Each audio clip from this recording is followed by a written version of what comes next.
Hey, how's it going?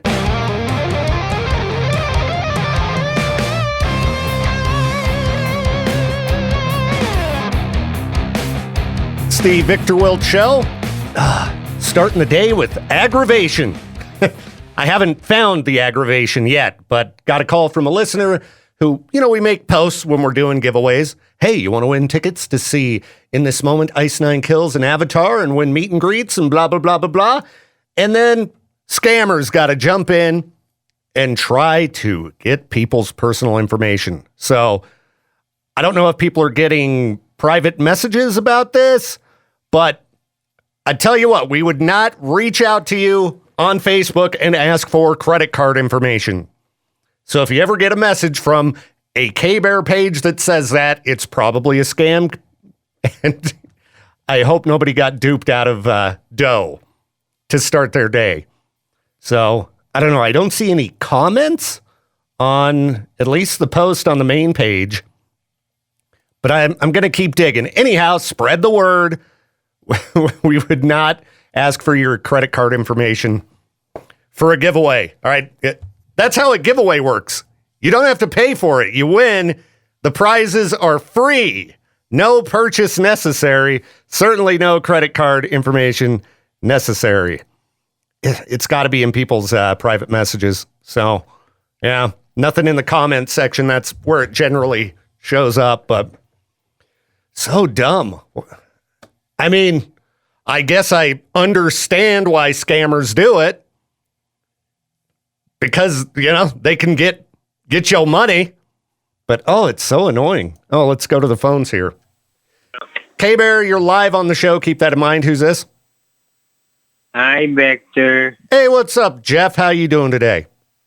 Pretty good. Can you do Five Finger Death Punch, the new one, for me? Yeah, give me just a bit and I'll get that going for you.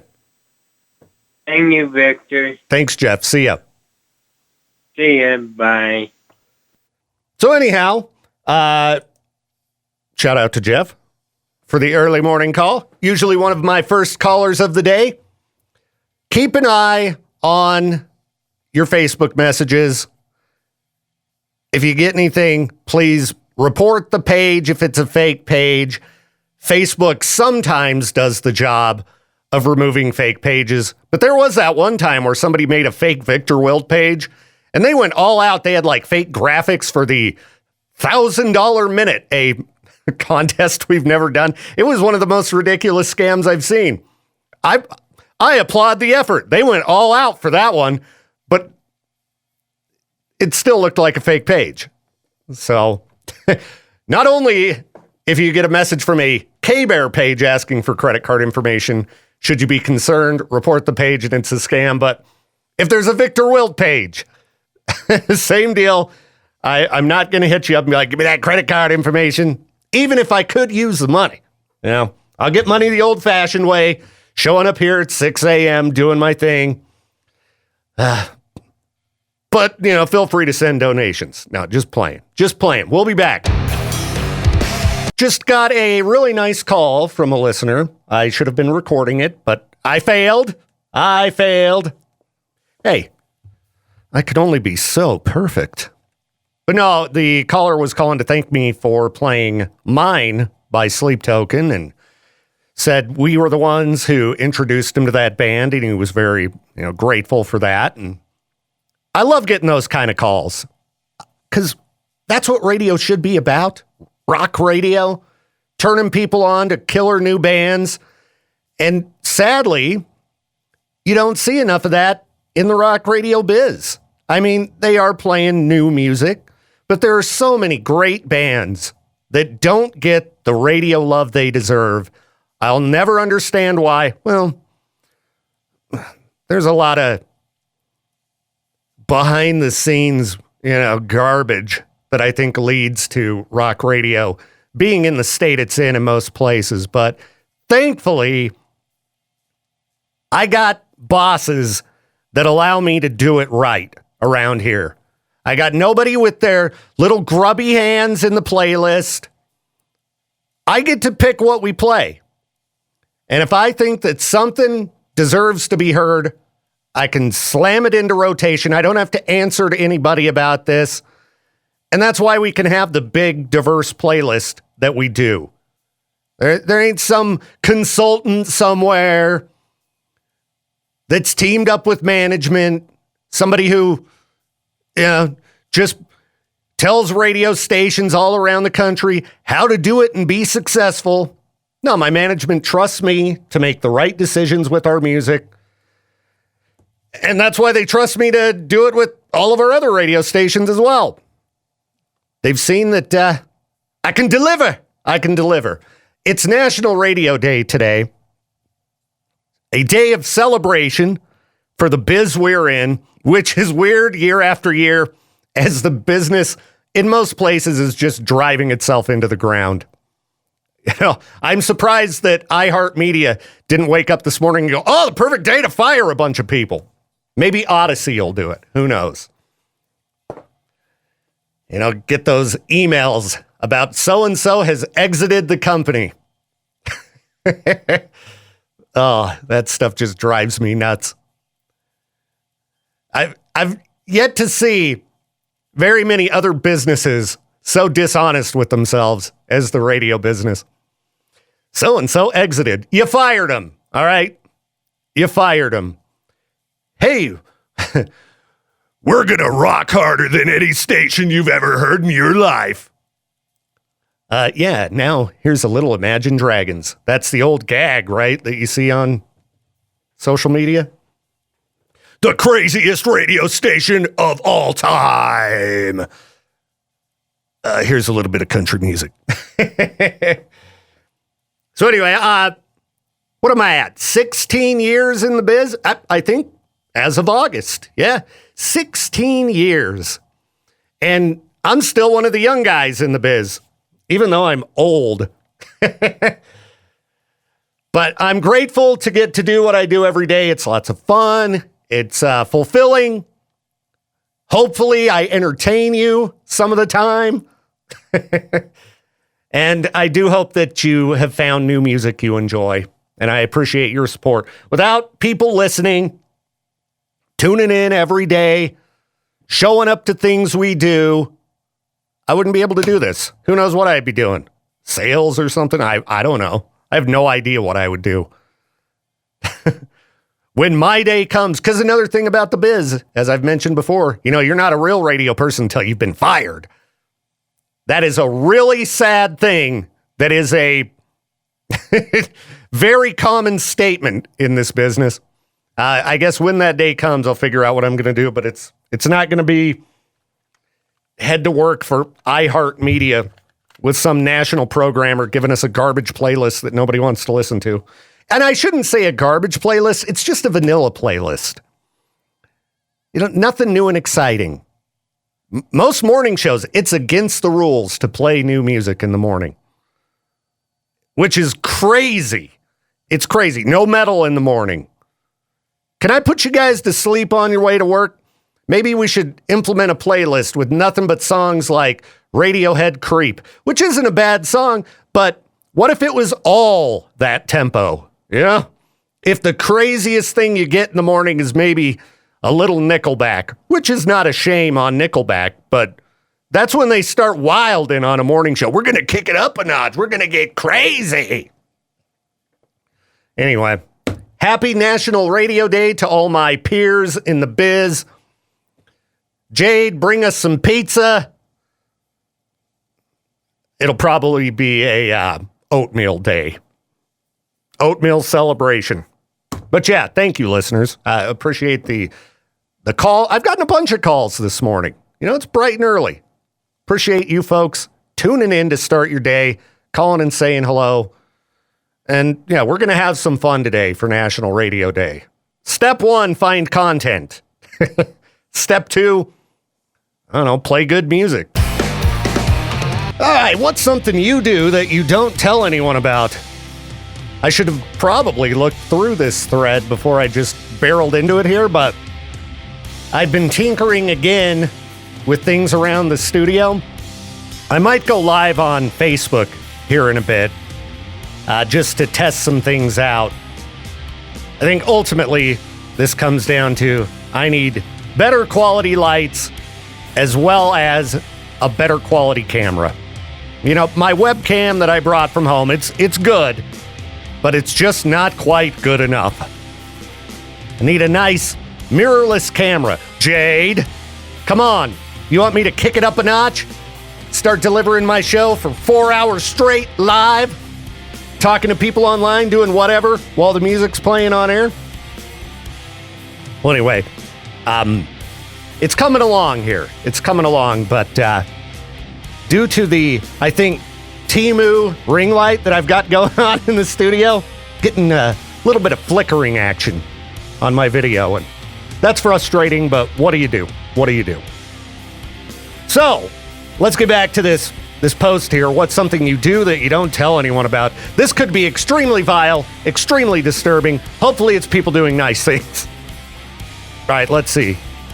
When I buy something at the Lego store, I add a $20 gift card to the purchase and ask the salesperson to give it to a kid that's paying with their own money. Wow. That's pretty nice. You know, $20 toward Legos. Kid's going to be able to get himself, I don't know, some type of accessory pack. Here you go. Here's a box that has 5 Legos in it. Thanks. $20. No, that's pretty nice, though. Paying it forward, doing that kind of thing. Hook somebody up. A kid with some toys. Very kind. All right, let's see. What else do we got going on here? I purposely put people's info into the computer incorrectly when I don't want them to get a bill. I'm a fireman/paramedic, and everything is billed nowadays. In some cases, it's kind of ridiculous. People who really need our help don't need to be paying for it, in my opinion. Wow. Now that's pretty... hopefully that person's, employer isn't a Reddit reader. Hey, I thought there was somebody who seemed to be leaving off those line items. We're supposed to be charging people $30 for that ibuprofen. How dare they? Very nice, very nice. Not encouraging you to do your job incorrectly, all right? Don't you be throwing the blame back on me. All right, let's see here. Royal Albatross says, when I was a kid, I used to run in circles while daydreaming. Now I mask it as going for a walk or walking the dog. I mean, if you run in circles, I guess it depends if you're spinning. If you run in a big circle, you're not going to want to vomit when you're done. Nothing like daydreaming while making all my dreams come true. I don't know if that is strange behavior for an adult, running in circles daydreaming, but nothing wrong with daydreaming. It's like when I go buy a lottery ticket. I know I'm going to lose, but it's fun to sit there and go, ooh, what about those sweet houses I'm going to build in my favorite places? Oh, back to reality. Got to wake up at 4:45 a.m. and get to yapping on the radio and entertaining people. All right, Faye Off Forest says, have a whole other life in my head. Every night before I fall asleep, I build this other world with myself in it with complex characters and places. I imagine the buildings, the surroundings. I cast characters from movies in it or make up new ones, give them complete backgrounds. I know it's not real. I know it will never be real, but I enjoy the world building part of it, and it gives my brain focus instead of thinking about my anxieties. Puts me to sleep every time. That sounds like it would keep me awake. Only way I can fall asleep sometimes is just counting. 1, 2. I mean, I don't do it out loud. It's in my head. Even though I would only right now be bothering the cats. They're trying to sleep too. So I don't need to be 1, 2. You're never going to get sleep if you're speaking out loud. Maybe. But you got to be really tired. This person who's building these worlds in their head, they should do a little bit more of that before bed and maybe write a novel or something. If you're into this complex world building, there are ways you could do something productive with that. I don't know, create a video game, write a movie script. Yeah. All right, what's something you do that you don't tell anyone? I have no idea what I'm doing at work. Well, petite feline fever. I'm sure there are a lot of people in that boat, and they would not normally admit it either. So props to you for admitting you have no idea what you're doing at work. Unlike me, radio professional on National Radio Day, I know how to do everything around here. No, that's not true. If you don't know what you're doing, be sure to ask for help. That's something I've learned. You know, it might feel bad to be like, Jade, I know I've asked you this like 10 times over the last 16 years, but I forgot how to do said task. Please inform me of the correct way to do it. Oh, yeah, that's right. Thanks, dude. I'll forget it again, and I'll hit you up in about 6 months. But hey, so far, he's always given me the answer, and it hadn't gone, dude, I've told you this a million times. What's wrong with you? Continuing on with a few more of these things that people do that they don't tell anyone about. Some of these I'm going, hey, I could understand that. You know, we talked about some nice things earlier, but maybe you just are feeling a little bit antisocial. So if you hear your neighbor's door opening when you're about to leave your apartment, you wait until there's no chance of interaction and stay inside until the elevator has gone. I could understand that, for sure. I've lived in a few apartments in my day with neighbors that maybe I didn't want to bump into. Hey, you ever had, like, real bad neighbors? I have. I've probably been a bad neighbor, too. I'll admit it. But I wasn't as bad as some of the others, all right? You never want to be the worst neighbor. Just, you know, not, like, horrible. Spend entire weekends, sometimes even 3-day weekends, without ever leaving the house. I learned a long time ago that some people judge that as depression, antisocial behavior, etc. The truth is, I love the peace and quiet. Yeah, you don't have to always be up to something, all right? I tell you, as of late, I have thoroughly enjoyed some weekends where I pretty much just kicked it on the couch. I was having a great time watching movies, watching TV shows, you know, chatting it up with my lady, playing video games, hanging with the cats. Next thing I know, it's Monday and here I am. That's actually been a lot of weekends recently. Yeah, you don't always have to get out and do anything. Some people, it's like, go, go, go. Always have to be up to something every weekend. It's like, no, I just want to sit around and watch TV. It's not for everybody. But if you're down with that, nothing to be ashamed of. All right? You enjoy it. You be you. All right, what else do we have here as far as things people do they don't tell anyone about? Talk to my plushies and tell them all the real, usually negative feelings I can't tell anyone else. And you might be judging this person. Well, how often do you talk to your pets, huh? I mean, pets are alive, but still, it's not like they can talk back to you, and we don't really know how much they understand. Might as well talk to your stuffed animals. That's fine as far as I'm concerned. Talk to yourself. For all I care. Again, you be you. Let's see here. The really not very nice thoughts that are in my head, the jealousy, selfishness, anger at just everyone. I'm nice to people, treat them how I want to be treated, but sometimes I just wonder how liberating it would be to just tell them I don't care about their problems. Okay, let me give you a little advice here. Gary Wary, you are not going to feel better if you lash out at somebody, all right? I've done it before, and you feel horrible afterward. It's never worth it, even if they deserve it.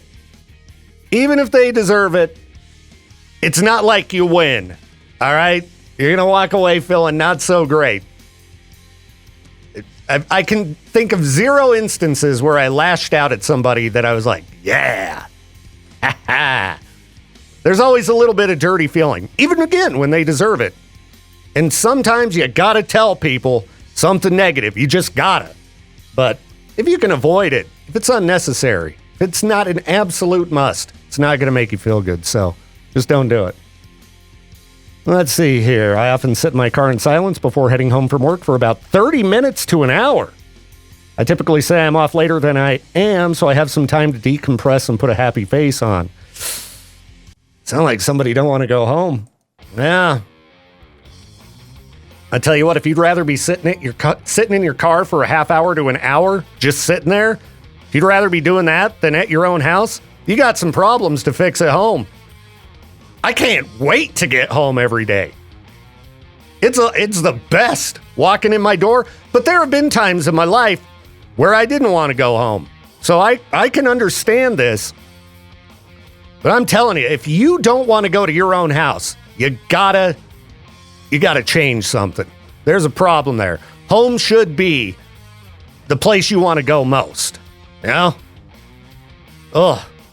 Nothing like a black cloud hanging over you when you're heading home. It's the worst. So, yeah.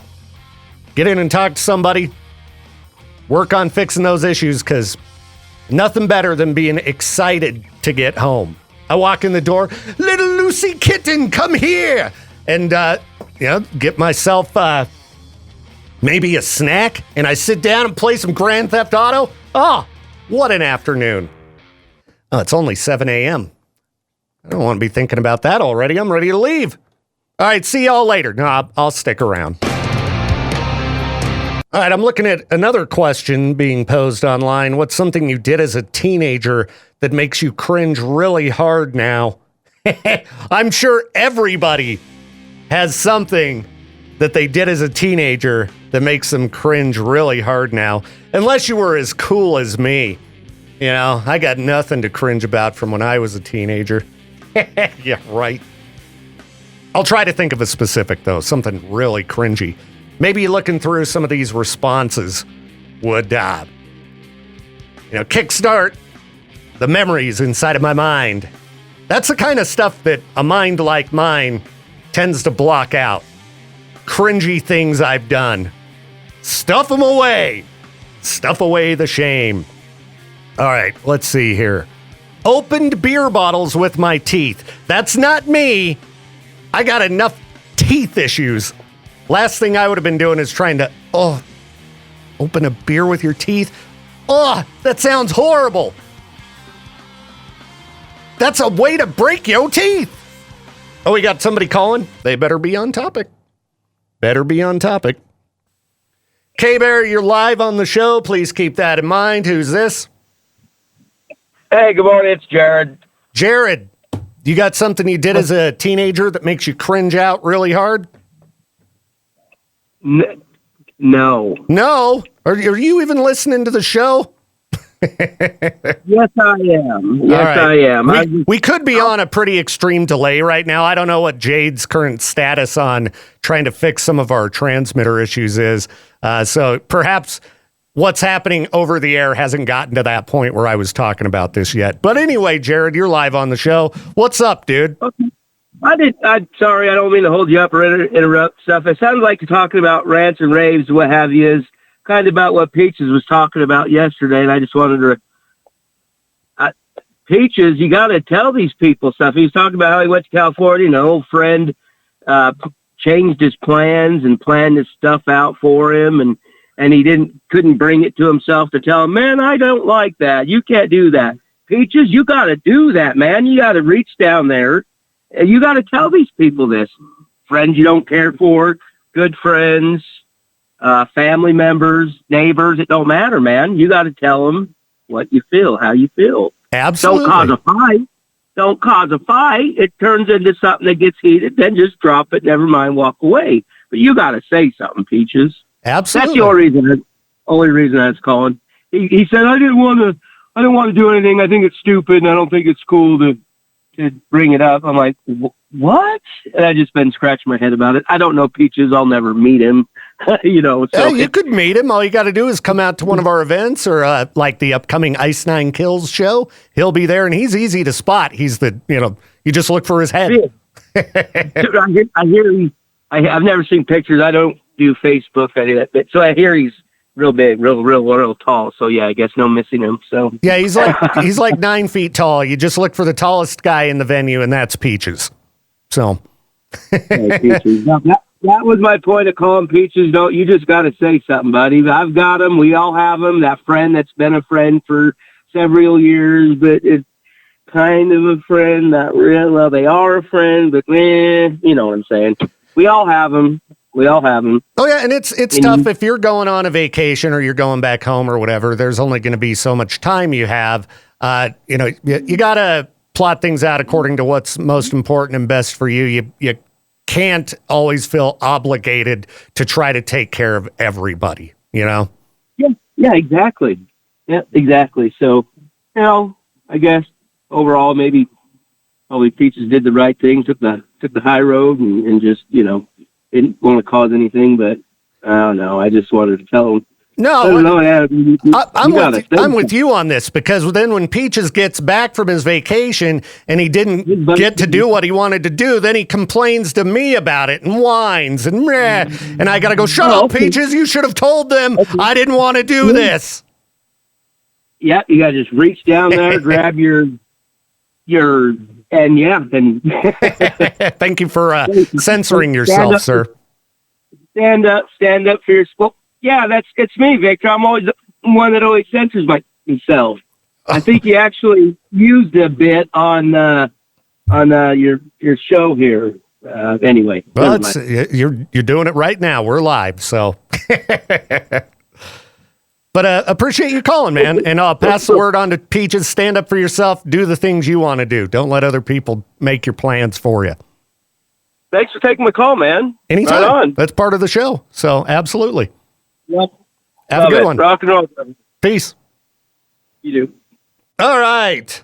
Well, there you go, Peaches. That's something you could do as a teen that would make you cringe, is letting people walk all over you. That's something that I have done throughout my life, even beyond being a teenager. Let people walk all over you, bully you. Don't do that. Don't do that. Stand up for yourself. All right. Is this Peaches calling now? K-Bear, you're live on the show. Keep that in mind. Who's this? Hey, I'd rather not say. How you doing? I'm doing pretty good. What's happening? Hey, so speaking of things you did as a kid that made you cringe, man. Friggin', as a kid, we'd fill water bottles with gasoline, poke a hole in the top, and then light a fire down the street and watch it chase you. What? Yeah. You'd have your buddies squirt the water bottle, just a little hole through the top of it, And you'd squirt it, start at one spot, do a couple loop-de-loops, keep running, and then you'd light it. It would chase them down the road.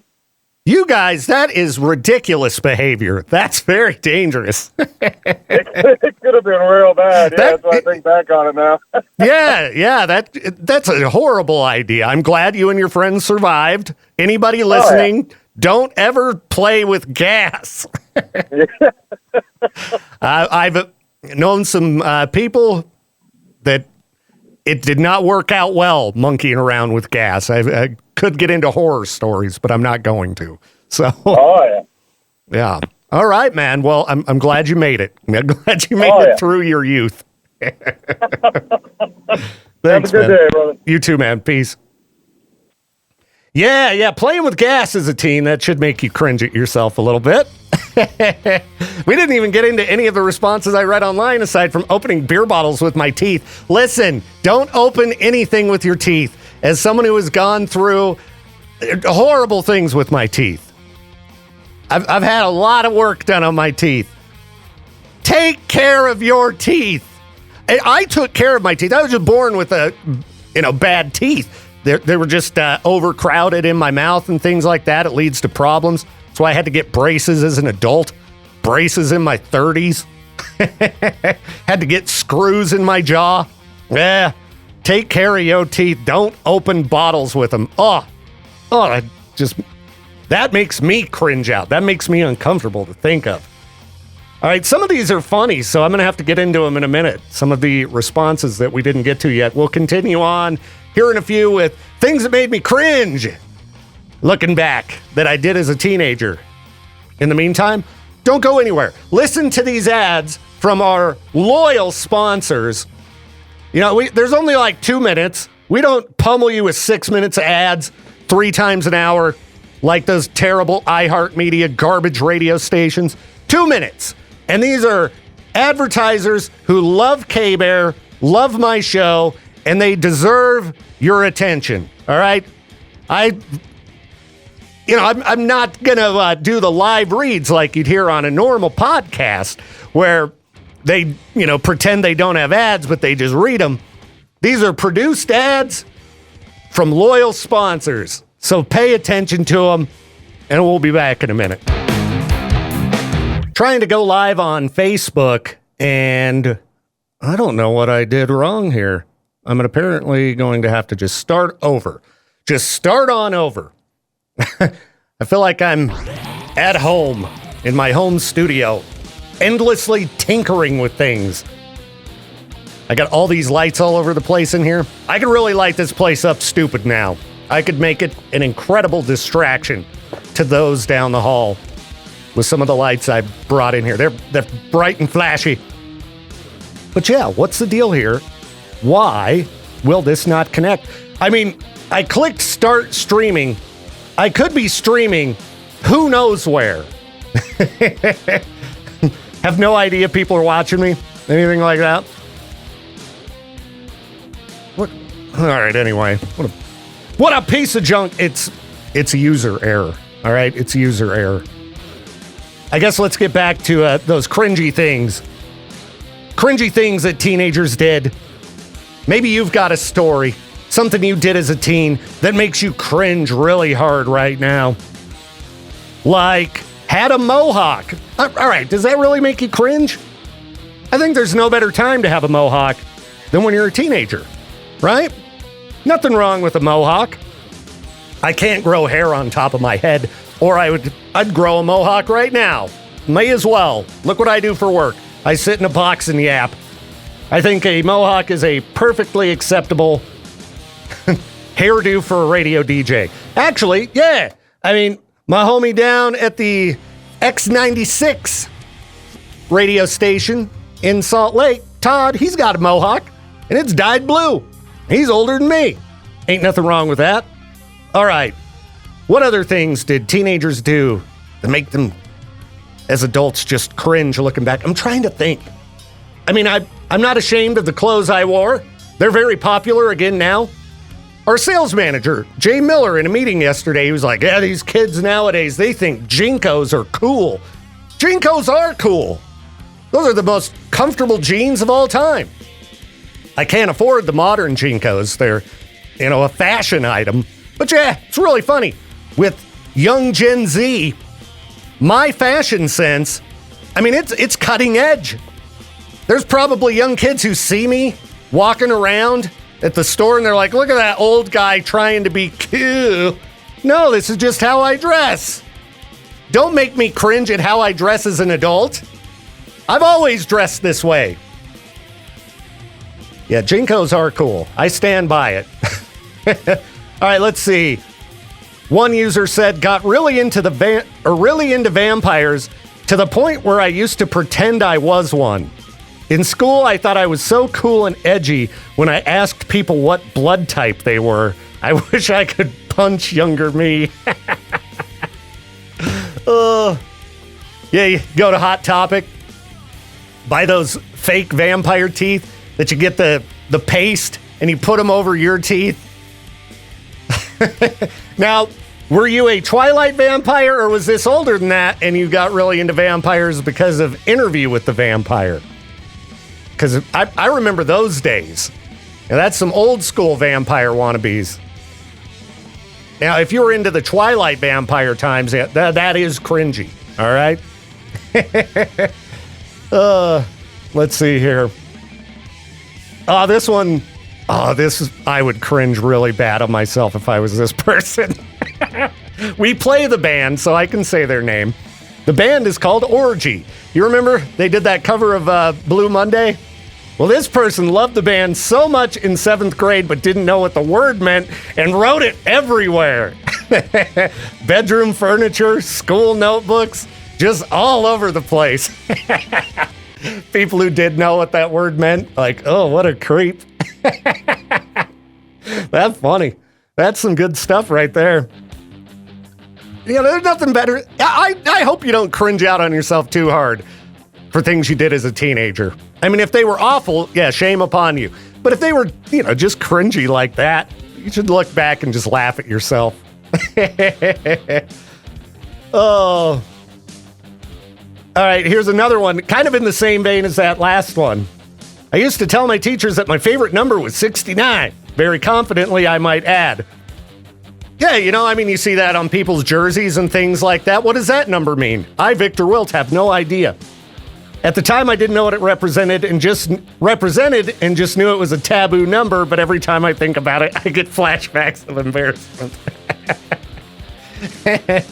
Yeah, don't write that all over everything. You're going to look bad, just like the fan of the band we were talking about a minute ago. K-Bear, you are live on the show. Please keep that in mind. Who's this? My name is Ben. How are you doing, Victor? Ben, I'm doing pretty good, man. Do you got something you used to do as a teenager that makes you cringe out now? Oh, yeah. I liked this girl, and she commented on this guy's Facebook that he posted a picture of himself shirtless. And so I decided it would be a good idea to post a picture of myself on Facebook shirtless. And funny enough, she didn't comment on it. But, yeah. That was cringy. I don't think I've ever posted a shirtless picture of myself on social media, but I was never really built for that. I definitely don't have the confidence for a shirtless pic on social media. Yeah, I served more, that's for sure. Now, did you get any ladies commenting on your picture? Did it end up paying off in the end? I mean, it did, but it wasn't what I was going for. Well, take what you get. Yeah. That's funny, man. That's funny. Good stuff. Well, props to you, man, for being brave enough to post that shirtless pic. Like I said, I would never do that. Yeah, it's cringy, so awesome. That's funny, man. Thanks for taking my call. Absolutely. Thanks for listening to the show, man. Peace. Yeah. Anybody else has any things you used to do as a teenager that make you cringe now? I would love to hear yours. This is a really funny topic. Peaches, you can go ahead and steal this to Peach their own today. It's fine. This is a good one. You might not. Peaches likes when he gets a million responses. I say you got to go for quality responses. If you got 10 great stories that make people cringe at themselves from back when they were teenagers, that's better than 100 comments about your favorite kind of pizza or whatever. This is great radio content. So I would love to hear more, listeners. Don't be shy. You can use a fake name. Nobody's going to know it's you. 208-535-1015, the number to call. And we'll continue on with this topic here in just a minute. All right, I think I might be getting somewhere finally with this Facebook streaming thing. I don't know, it just wasn't working at first. But I'll try to fire that up by the end of this little break here. All right, we're going to continue yapping about cringy teenager things, because that's the only content I have prepared as I was tinkering with everything here in the studio. So let's see here. I'm still trying to think of things that I did when I was a teenager that I look back and cringe on. And I really think that I have blocked these things from my mind out of horrible embarrassment, because I know there have to be just terribly cringy things that I did, because I was a nerd. I was not cool. I might get on air and brag about how cool I was, but I'm lying. All right? I'm lying. Let's see here. What did other people do? Spiked my long hair with half a bottle of hair gel and half a bottle of hairspray every morning. Maybe 30 individual spikes. Process took over an hour. All right, I had friends who had that look. If you're about my age, you remember the spiked hair look. Big, huge spikes. I don't think it's that cringy. That was just, what was in. You slap on the Jinko jeans at the time and spike your hair up. Nothing wrong with that. K-Bear, you're live on the show. Keep that in mind. Who's this? Hey, Victor, it's Brock. What's happening, my friend? Brock, just hanging out, talking about cringy things you did as a teenager. What you got for me, man? Junko jeans. All right, we were just talking about Jinko jeans. Now, you look back and you cringe on them? Oh, gosh. But I wore the extreme ones that had, like, the bell-bottom legs that were, like, 4 feet wide. Yeah. Dude, those were great. They were super comfortable, man, and you could fit so much stuff in the pockets. I know the pockets went all the way down to the bottom of the lake. They were great. You could hide everything in the movie theater.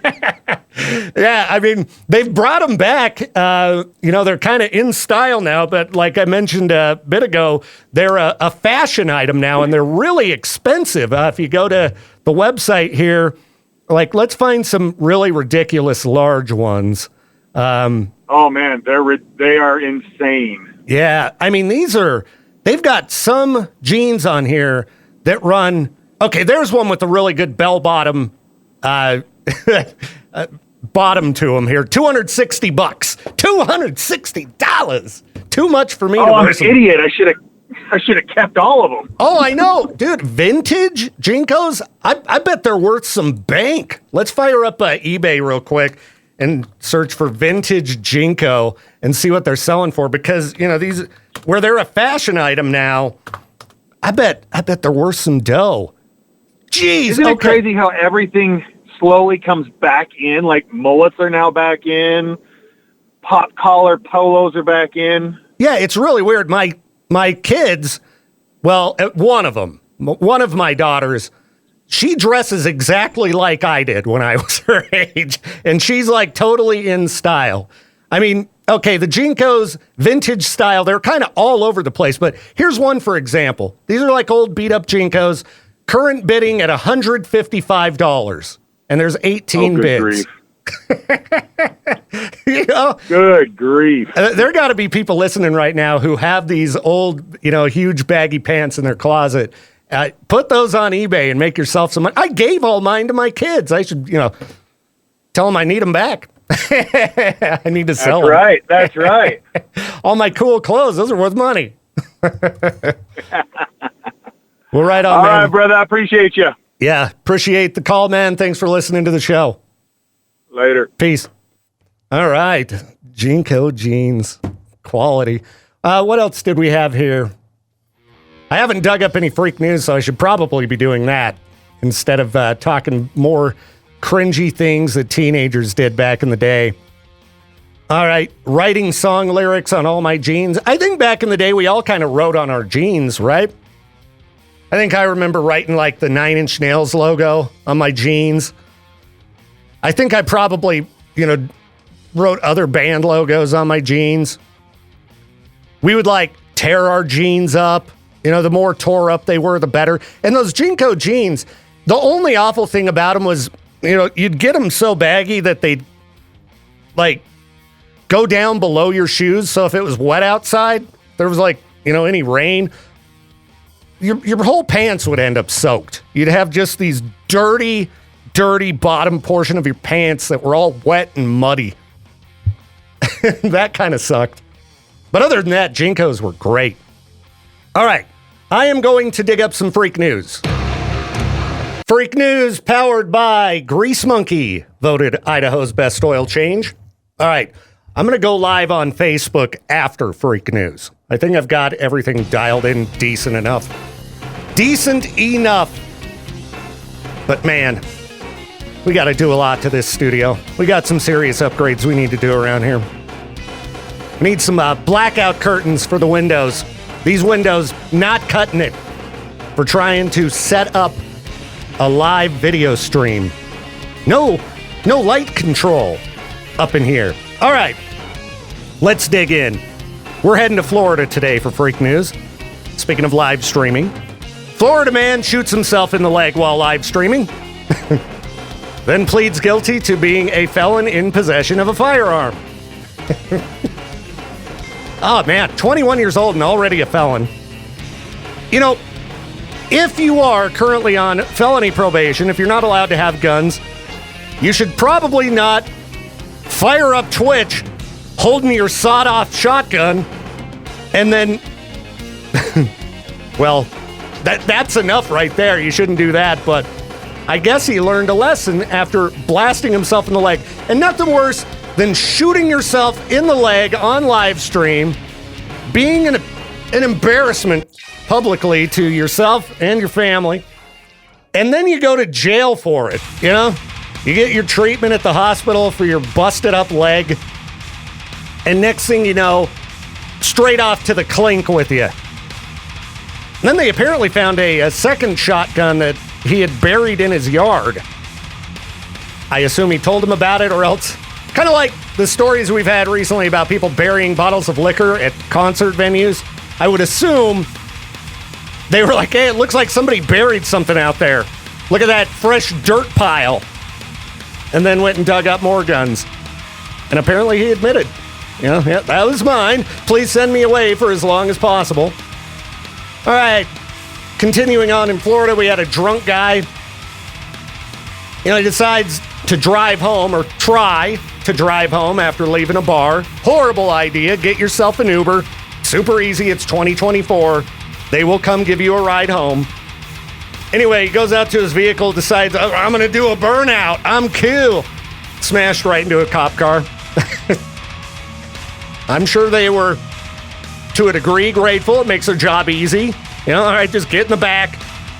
I mean, it was right out in front of Buckeye Sports Pub, so they probably had a pretty good idea what was going on when he gave him that whiskey breath. And the officer was not injured from the crash. Nope. This guy, just another public embarrassment. I'm going to be so cool burning out my tires. Nope. If you're a Florida man, you should just never really try to do anything that you think might be impressive. It's probably not impressive. You're probably going to end up in jail, and you're probably going to be a public embarrassment, okay? All right, let's see what this deal with the Florida man delivering fake pizzas is all about. Guy was impersonating Miami Springs Pizzeria. He was running an elaborate scheme to defraud tourists staying in the hotels of Miami Springs. And so they thought they were ordering pizza from Roman's Pizzeria. And he was just delivering them some kind of crappy pizza. How did he... Okay, he'd distribute fake flyers. And so people would call and order a pizza. And then they'd show up and he'd have like raw dough.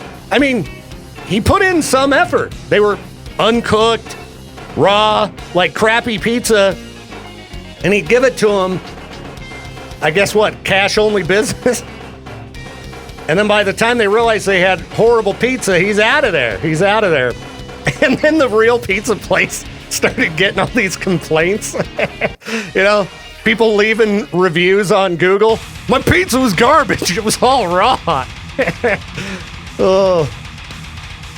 If you're going to create a fraudulent pizza business, you can at least not name it, the name of another popular local pizzeria. That's a pretty messed up move. Florida man. Freak News, powered by Grease Monkey, voted Idaho's best oil change. All right, I think I'm going to fire up this online stream on Facebook. So keep an eye out on your Facebook feed. We'll do listener questions and things like that or something. I don't know. I'm testing things. I want to see how it works. Every time I've streamed on Facebook, they seriously degrade the video quality, so I'm trying some new settings. We'll see if it works. Wish me luck. I think right now I am going to fire up Facebook Live, and we'll see if it works decent. We will see. Hang on. All right, let's click the old to do here. Where's the go? What is this? Okay, there we go. All right, are we supposedly live? We're supposedly live. All right. Now, to find content. Now, what I posted in the video was, you can feel free to ask me almost anything. Any kind of listener questions that you'd like to have answered. Join me in the online stream and let me know what you want to know. Peaches, ask me a question. If you were to choose any horror movie to survive all the way through, what would you choose? Any horror movie to survive all the way through? I mean, if you survive, that's the ultimate goal of any horror movie, Peaches. But I'm saying, like, which one would be, like, the easiest, do you think? I mean, besides, like, Jaws, stay out of the ocean. Yeah, exactly. Don't go in natural waters. The end. Take that, shark. You know, I've had horror movie dreams before where like Jason Voorhees is chasing me through the neighborhood and I'm like running into people's houses and Jason's kind of slow. You know, the only time you see Jason move at a fast speed is in the newer Friday the 13th movie. And Jason shouldn't run at high speed. It was awkward. I'm like, why is Jason running? And he had this underground network of tunnels with lighting and stuff in them. Like Jason doing electrical work? This doesn't make any sense. Isn't that weird? Yeah, it was nonsense. He's some type of an eternal being that is pure evil. Why would he rig up some lighting for his underground network of tunnels? It's like that Rambo movie, the latest one that they did, where like he had a bunch of tunnels below the country house, and it was a very weird thing. I've been wanting to see the new Rambo movie. Will you move over here, Peaches, so I'm not staring right into this ring light? I was wondering what was going on in here. It looks like some like college dorm room in here. That's now. right. That's right. I'm lighting the place up, Peaches. Yeah. I got the cloud going over there. Your cloud. Yeah. I brought the LED tube. I've got the Galaxy projector. The Galaxy projector, I got to figure out a different spot for it, but we don't have enough plugins around here, nor enough extension cords. But I got the video looking pretty decent for Twitch style gaming. So I'm gonna just fire up some Red Dead and sit here and play Red Dead. I'm hoping that when I interview Casey Carlson later, she doesn't think I'm a weirdo with all these lights around me. Well, you don't have to do it the way I turned everything on. And, was like, let's go Victor Wilt home studio, ridiculous style. Minus, I have a lot more lights at home. So, you know what? We need more. You should definitely get those photos printed of you with rock stars so we can cover that entire wall before Lou gets here and be like, look at us. We're catching up to you, Lou. Yeah. Oh, look at you. How many celebrities? We could never match Lou's wall. Well, he's also like double our age. That's true. He's been in the biz since the 70s or something. He's like Master Oogway. Yeah, he's got stories about hanging out with Pink Floyd. Now, where is there we go. There's the chat. You're live on Facebook right now, aren't you? I am live on Facebook. I was testing things. Every time I fired up Facebook Live, it seriously degraded our video quality and made it look like garbage. So I wanted to test it and make sure it was looking pretty good. The stream metrics show a pretty good video bit rate. What up, Stuart? What up, Caleb? Stuart says video and sound are good. So that's a positive. But if you're in the live stream and would like to ask us a question, I'm just going to keep the live stream going even while we're playing music, chat with people there, and answer your questions or do whatever. I don't know. We're testing things around here. Because eventually what I want to do, Peaches, is each morning I'll really challenge myself, jump in here, we fire up YouTube, Facebook, Twitch Live, all at the same time, boom, go, and the show is just going, 4-hour stream every day. Cool. Sounds exhausting. Well, how are you going to do the podcast version of your show with that going on, too? Well, with the podcast version, we just keep it going right here, and you just never stop recording. And you know what, you local podcasters who post a 1-hour edited podcast every week? Not to mention the content's terrible. Yeah, we'll go a 4-hour podcast every single day. No edits, all live, champion. That's right. That's right. That's how we'll do it. And that person, the podcasters you're talking about, they don't have jobs, really. So, I mean. I don't know. I mean, I might as well try to make this content, spread like a virus. Spread like COVID. Like the Opie and Anthony old station they used to be on? The virus. The virus. That's a good name for a radio station, really. The virus. Yeah, I like it. So, let's see. Carson, let's see. Why isn't there a midday DJ? Dustin, there is a midday DJ. It's me and Peaches at noon. 2 midday DJs. Who cares about a midday DJ, huh? Yeah, midday DJs, from what I understand in the biz, they're useless. That's right. I was. Peaches was the worst midday host of all time, so we moved him to afternoons. No, that's a good question why we don't have a midday DJ. It's because me and Peaches are too lazy to do even more show. You know how much show we do around here? Oh, please. I mean, I could track till noon, but, that's a lot of me yapping. Yeah, but it's also like there's most days where we don't have content, and so we don't want to go hop on there and be like those Octane DJs. Did I tell you about that? The Shannon Guns on Octane? She went like, I like Cheez-Its. Like right after a song. right after a song out of nowhere. I like Cheez-Its. I like that content. But then she Peaches. but she went into like how the company who owns Mars bars and stuff bought the company who makes Cheez-Its. Okay, so she kept it topical, I guess. Yeah, but like just the weird thing, like I like Cheez-Its. Like I like Cheez-Its. It's just a weird. I think it was right after a Heck Yeah song too. A heck yeah song. I like Cheez-Its. Well, from down south, Pantera, those guys, I bet they'd mow down some Cheez-Its from time to time, for sure. I think Cheez-Its are a lousy snack myself. I agree with you on I that. don't like Cheez-Its. They're good, but they're not like my go-to. They have a texture that I'm not a big fan of. Texture, they're crackers. Come on. Yeah, but they're not like, they don't have that satisfying cracker, like, I don't know. They turn mushy. I don't know what it is with Cheez-Its. It's like goldfish crackers. I just don't like them. Not a fan. Wow. Take that, Hot Shannon snack Guns. take. That's right. No Cheez-Its. Give me some Doritos. That's what I'm talking about. Or Cheetos. Why eat Cheez-Its when Cheetos exist? I'm hoping the people who are watching the live stream just saw the ghost of Jay Davis walk across back there. Yeah, he's casting judgment. Yeah. Like, why is there so much color blasting through the hallways? I don't like it. They're having fun in there. there. They're having fun.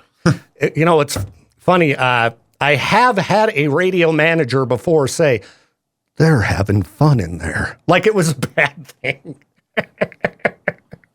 Better than saying like, hey, National whatever day. Well, you know what today is? National Radio Day. National Radio Are Day. you going to post a selfie?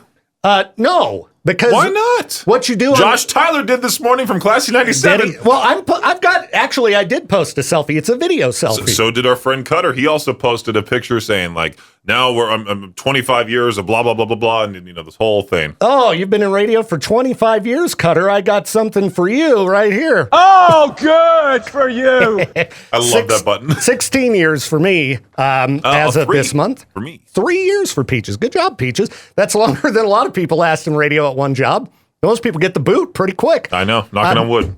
That's why I didn't make a National Radio Day post, because what you're supposed to do is you post the logos for every radio station you've worked at and been fired from.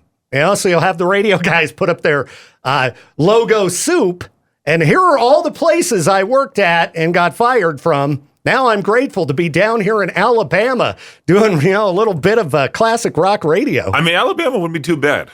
I don't know, Peaches. I've never been there. The accent might get annoying. That's the problem, is that you talk to everybody, they sound just stupid. Now, Peaches, there are people in every area of the U.S. that have that accent.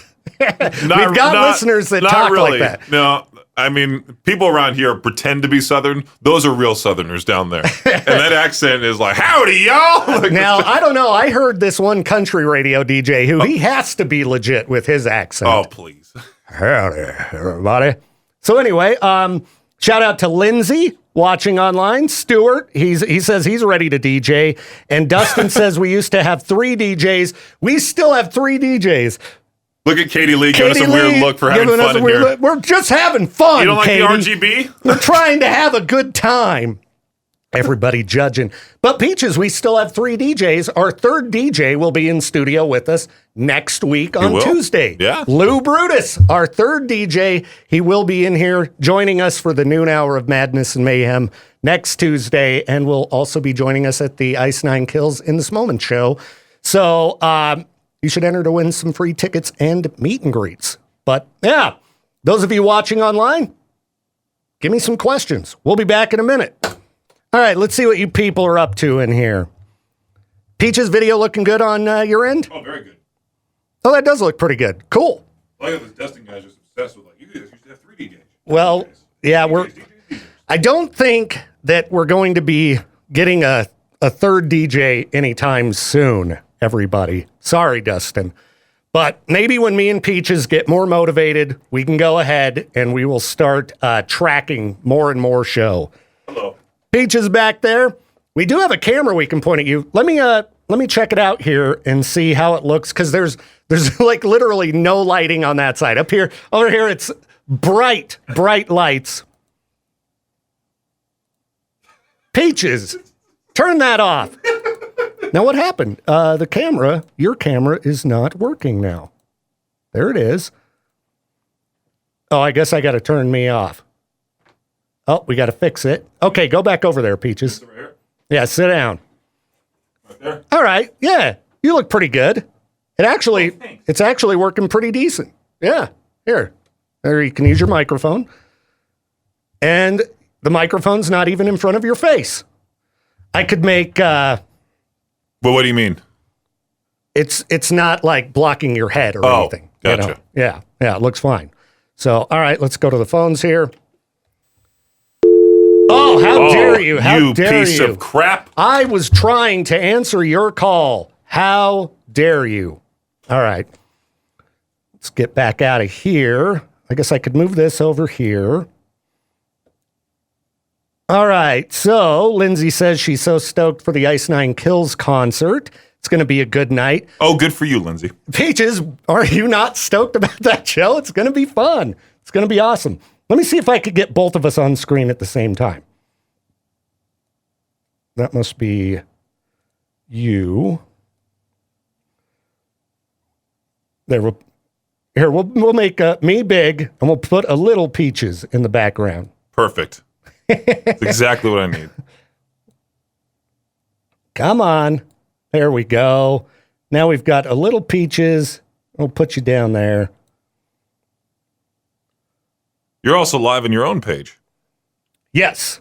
I was testing. But you're on your like radio page, like you're on a different one than your regular account. Yes, there we go. I'm going to shrink you down here a bit. We'll get a little Peaches, my little co-host there. Little co-host Peaches up in the top right corner. All right. We're both on screen now, Peaches. Stuart says, I haven't procured my tickets yet, but still hoping to go. Well, Stuart, make sure you're entered to win. We've got the big giveaway going on, giving away meet and greets with Avatar, the Ice Nine Kills, RIP, VIP packages, the In This Moment, Become the Stage. Isn't that what it's called? Yeah, become the show. Become the show. Become the stage. I thought it was too. I'm like, wait, that doesn't make sense. Become the stage. No, because here comes stomping all over you. Josh Tyler from Classy. Josh Passing by. Tyler walking by. Hi, Josh. We're testing things. We're live here, on buddy. Facebook. Oh, how's it working? It seems to be working pretty well. We got a little Peaches up in the corner here.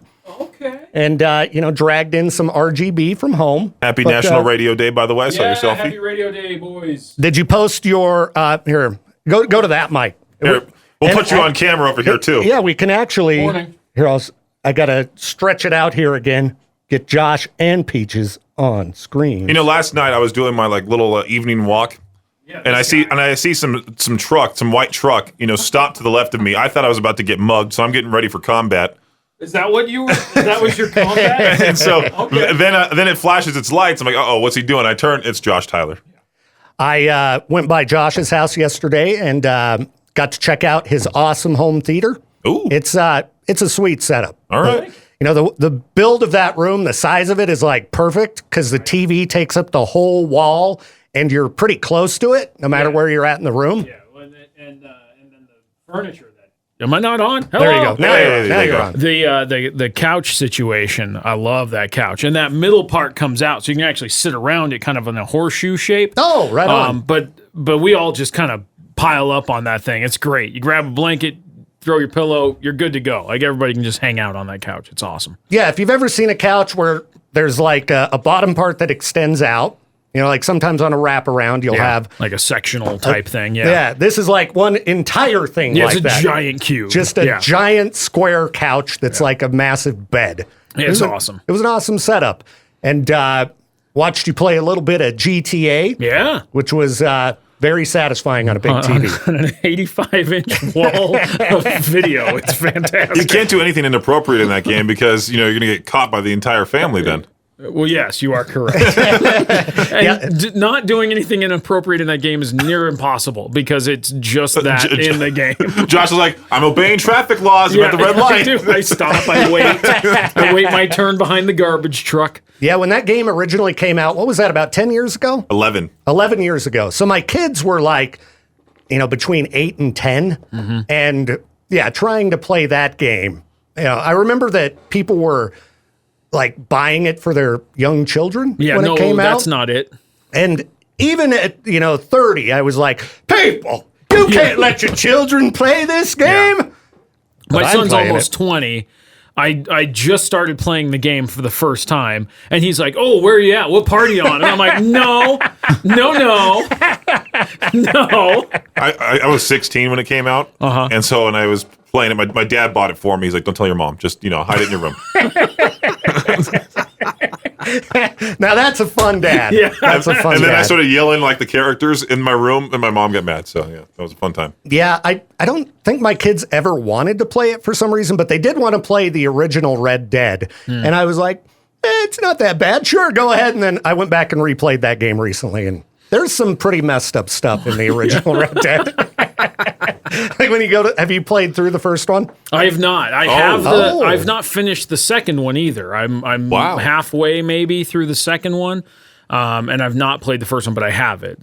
I figured I'd finish the second one and then go back, but Yeah, that's another game that's very satisfying on a big TV. Yeah. For sure. Are there Red any Dead. legendary quotes in Red Dead 1 we can put in inspirational messages? Because I was telling Josh yesterday, for inspirational messages for GTA 5, we can put Michael DeSanta once said, "You forget 1,000 things every day. Make sure this is one of them." That's a pretty Yeah, good that is a good inspirational line, quote. yeah. I bet there's some good lines in Red Dead. Both of them, the first one and you're second all one. right. You're all right. Oh, that's boy. a good one, yeah. Arthur Morgan once said, "Lenny!" Yeah, we gotta put Lenny and just have the voice guy yell Lenny over and over. Got a plan. I've got a Dutch plan. Vanderlyn once said, "I got a plan." How did we not think of that one? I've got a plan. We got to go to Tahiti. Get the mangoes. Well, hey, I got to run back to my studio. All right, Josh, you have a good show. Thank you for stopping by. Stuart says he got a message saying, or his wife got a message saying she won already. I want to remind listeners, we have not drawn winners for the Ice 9 Kills in this moment giveaway yet. So if you get a message from a fake K-Bear profile, I already blocked it, reported it to Facebook, but we would not ever ask you for like credit card information online or anything like that. And generally, if you win a big prize, we call you and talk to you on the phone and you come pick your prize up here. So,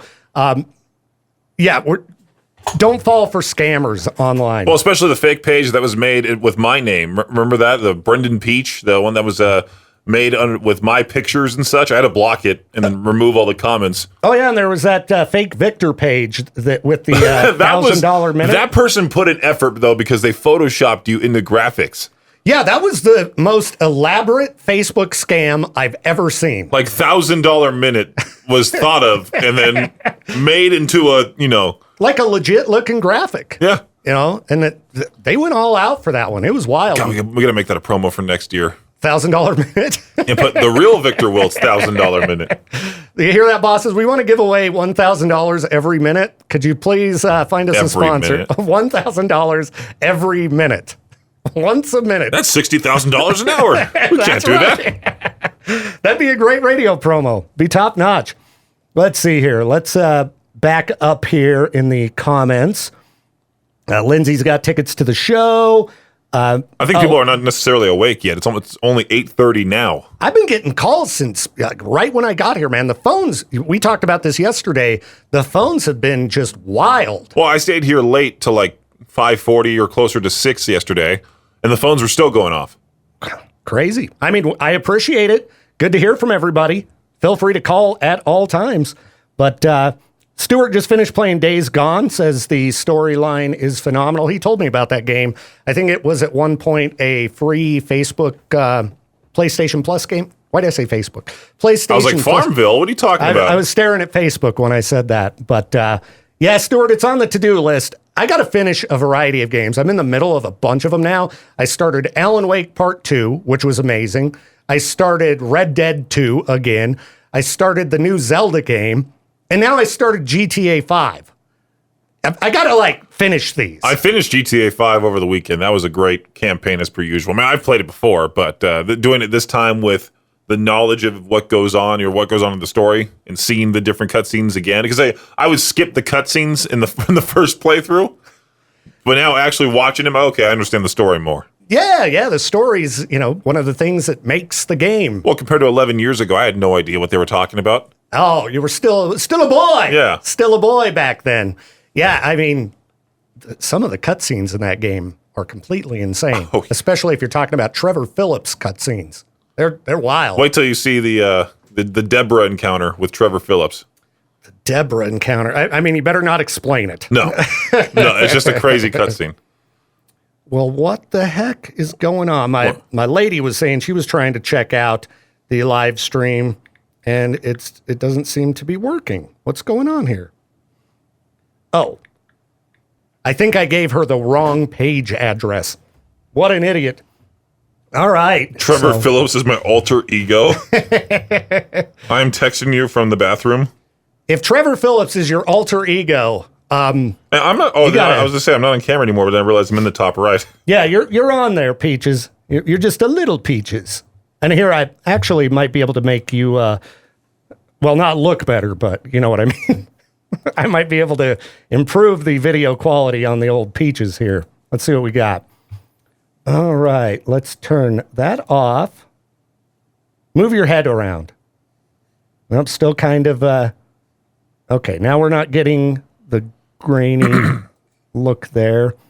Did I tell you when I was interviewing Cody We need a light. from Set It Off that I was in the middle of talking and some guy pops in the Zoom call and he's just staring into the camera and I think it was a bandmate of his. I think it was like the drummer that just decided to join and just stare into the camera and then leave. And I'm like, okay.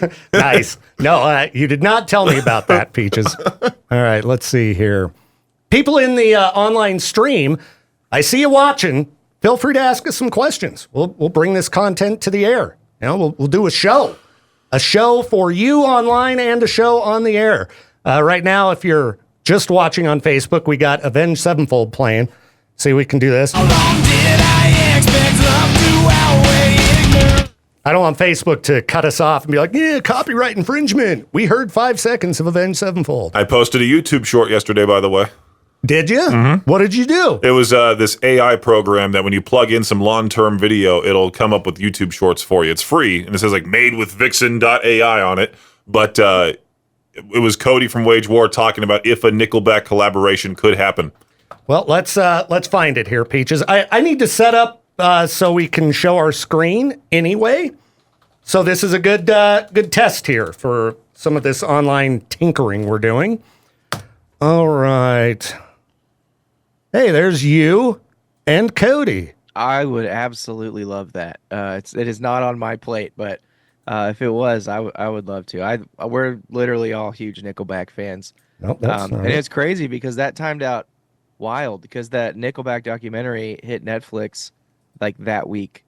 I would absolutely. There you go. love That's that. the clip. It just loops not now. on my plate, but if it was, I would love to. We're literally all huge Nickelback fans. And it's crazy because that timed out wild because that Nickelback documentary hit Netflix like that week. I would absolutely. Yeah, by the love way, be that. careful because it is when not on you my plate, but don't know if what's it going was, on, or you I just would sit there love and to. like We're sort of like wait literally for them to be all done huge talking, Nickelback you make fans. stupid faces. At least And that's what I it's found crazy out for because that me. timed I'm out probably making a dumb like- face I'm right like, now. Nickelback documentary hit Netflix like that week. I would absolutely. You watching my Alright. part of the screen? Oh, there's a little short I posted. You're of, the grainiest video on demand. That's right. Well, I was pretty far back, so I had to zoom it in. You know, zooming in on a drummer who was very far away from me. But I'm gonna use that same software to upload a short of me with Cody Carlson of Set It Off. Do the same thing with Casey Carlson today of Deadlands and also the touring vocalist for Nita Strauss. Very nice, very nice. And you're doing that at about noon, huh? Yes. All right. Around well, noon. So you've got this all set up so you can do your thing, Peaches. Do you want to go over the questions I'm about to ask her? Do you like music? That's a great question. That's a great question to ask. How does it feel to be a woman? You really going to ask that question, Peaches? Oh, I should probably turn my ringer off on my phone. Yeah, you're doing a typing with the radio loud show. clicky sounds yeah, too. I was like, what is that? Why is it making noise? Have you reached that old age where like you look at your phone but you like lean your head back and look down type of? No, not quite that old Okay. yet. Not quite that Are old you using the yet. flashlight on a menu at a restaurant? Not quite yet. Okay. Nope, Good. I'm still good As soon there. as you start doing that, I'm never going to go out to eat with you. Come on. Well, now I'll remember that the next time we're out to eat, and I'll do it just to be an aggravation. I hate that. All right, we're about to go live on air, everybody. Hang on. All right, I gave the online viewers a little dose of Avenged Sevenfold there. What up, Peaches? Hey, how's it going? I'm doing pretty good. We got Peaches hanging out. We're just kind of testing some video stuff. And if you want to jump on Facebook, you can watch us live and ask us questions, and maybe we will talk about them on air. Lindsay wanted to know, are you going to pick winners for the VIP stuff on Facebook Live? Peaches, what's the answer? I think we are. Yes, we are. Yes, that is what we are going to do. We are going to Friday. Right after traffic school. Right after I was traffic thinking school. of Ben and Damien because they'll be in studio, right? Yep, Ben and Damien from the Advocates Injury Attorney is going to be here. I'm thinking we all four just right there on the counter.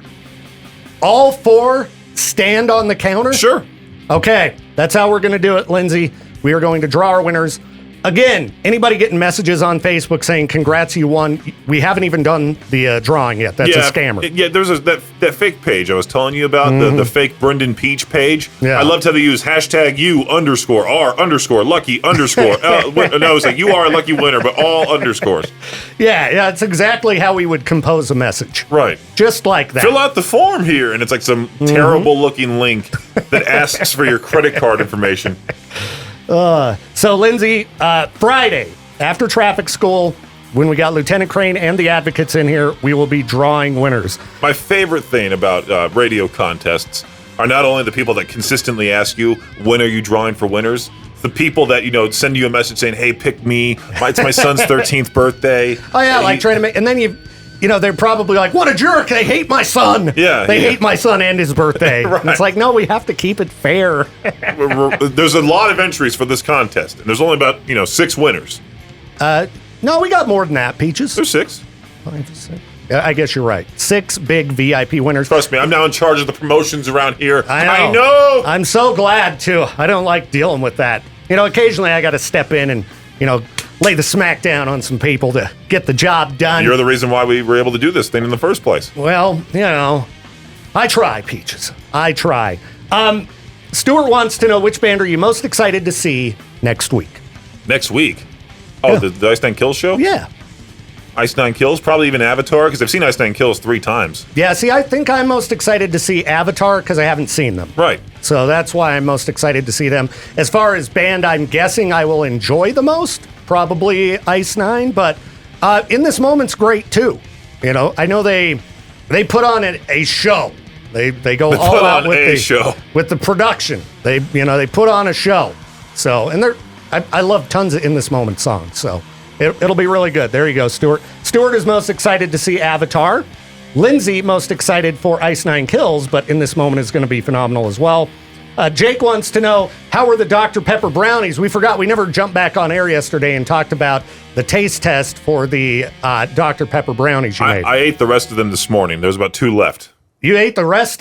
So other people around here, I take it, dug in. Yeah, I can always remake them. I still have the ingredients. Dude, they were really good. They were really good. The one you gave me, it was top notch. Top notch. I ate a lot of junk in the morning, and then I felt bad about myself because I had a donut. Oh, man. I had Taco Bell for dinner last night, too, and I actually had to go for a run, hence why I ran into Josh last night. Yeah, I had a decent dinner. I felt better about myself after what I had for dinner, but, and I guess lunch was good. I had some grocery store sushi with some kind of broccoli salad thing from the deli. I went to the grocery store, too, and I got that big wave bowl, like that ahi tuna bowl with rice and such in it. I don't think I've ever tried that. It's good. Ahi, is it raw or is it cooked? It's raw, but it's from the same sushi counter, that one that we go to all the time. See, I don't like raw fish, man. You're eating sushi. What are you talking about? I know. I like the cooked sushi. I don't like raw fish. Please explain that to back to texture, man. Some person who's from Japan, just to be like, hey, I like cooked sushi. I'm an American, Peaches. I like cheeseburgers. No, I like raw sushi sometimes, but not like, what do they call it, nigiri? Just big chunks of raw fish. Well, there are things like different foods I will never ever touch, like weird octopus and stuff. Like maybe the baby octopus is so gross. Now I've had octopus that was like breaded and fried. No, this was like you cook it yourself at a Korean barbecue restaurant, and you watch the tentacles pop. So it's like no, it's like bubble wrap. That does not sound. And you watch them like curl up. It's He must be a sadistic person to watch that type of thing. They're not alive, are they? No, they're dead, but like Still, but the way they react. it's like a rubbery corpse, and then you just throw it onto the grill. Oh, yeah. So that's why I told you about my friend Chaz, who put all the rest of the baby octopus in his hood, and then walked to the bathroom and flushed them down the toilet. because it was all you can eat, and they won't bring you more food till you No, eat they'll charge that batch. they'll charge you extra money if you don't finish your plate. Well, he should have paid for him. Flushing baby. Did he clog the toilet with baby octopus? I'm assuming, sure. I don't think they're designed to go down the toilet. Yeah. I mean, it's pretty easy to clog a toilet, as we learned around here a few days ago when somebody filled the toilet up with toilet paper. Yet nobody admitted to doing that.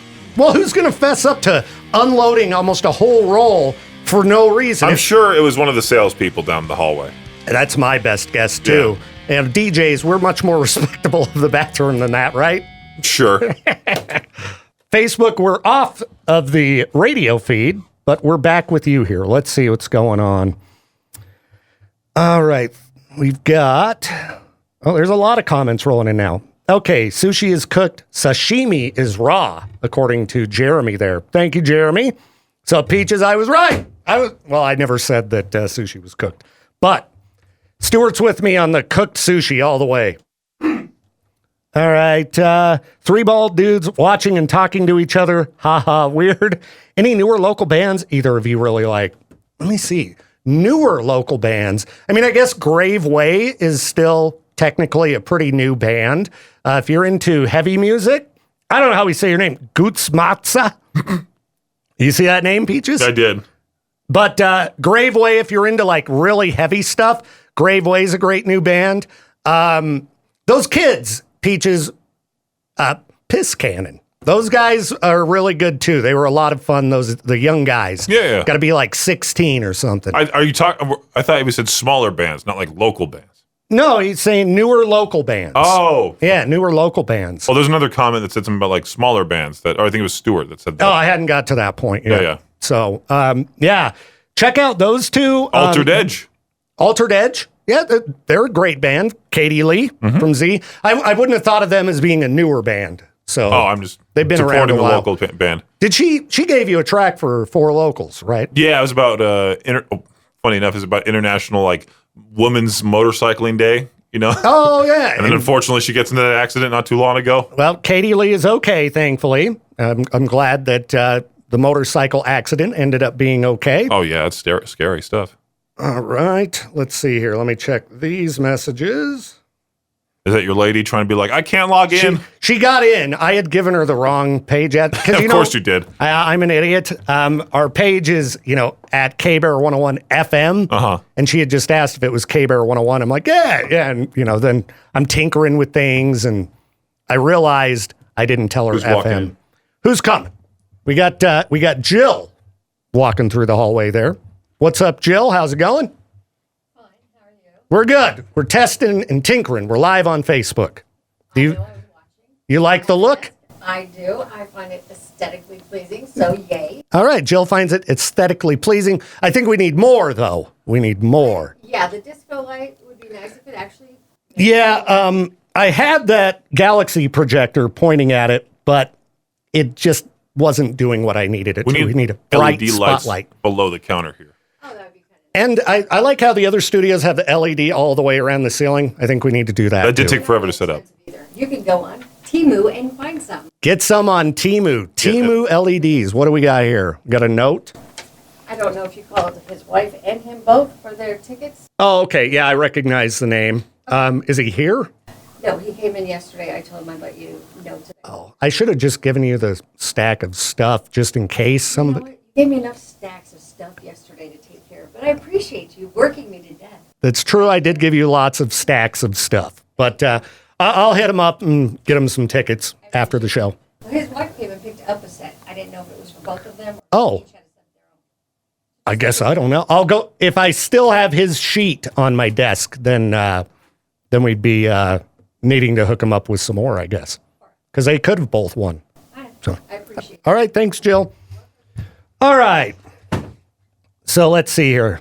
Let me get back to Stuart says eel is amazing. You ever had eel on sushi, Peaches? Oh, nah. Sounds too slimy. It when it's cooked, it's good. It's good. I was surprised by it. I went to Eels are What show terrifying was it? too. They have that stupid look on their face when they come out of the cave. well, you don't look Just like- at it. When it's in the sushi roll, it just looks like meat. Right. But But have you seen the giant eels at the aquarium? yeah, they're scary. Yeah. They're scary. They're Oh, gross what's looking. terrifying is that big. As a kid, there's like this big giant cage, like from roof to floor, and they have the giant sea bass in that tank, and those things are terrifying. Yeah, big fish can be pretty horrific for sure. Oh, especially those like 8-foot wide like manta rays.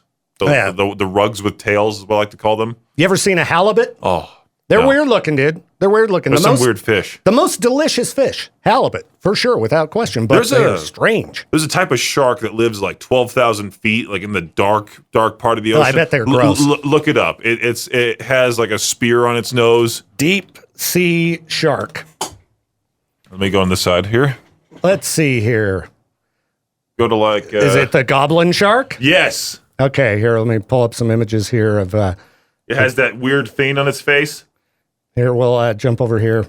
You people seeing this? Look at this thing. I don't want to share it. I want to show it. Look at that. Look at this thing. It's disgusting. Disgusting. Ugh. Terrible. How do you find out about that?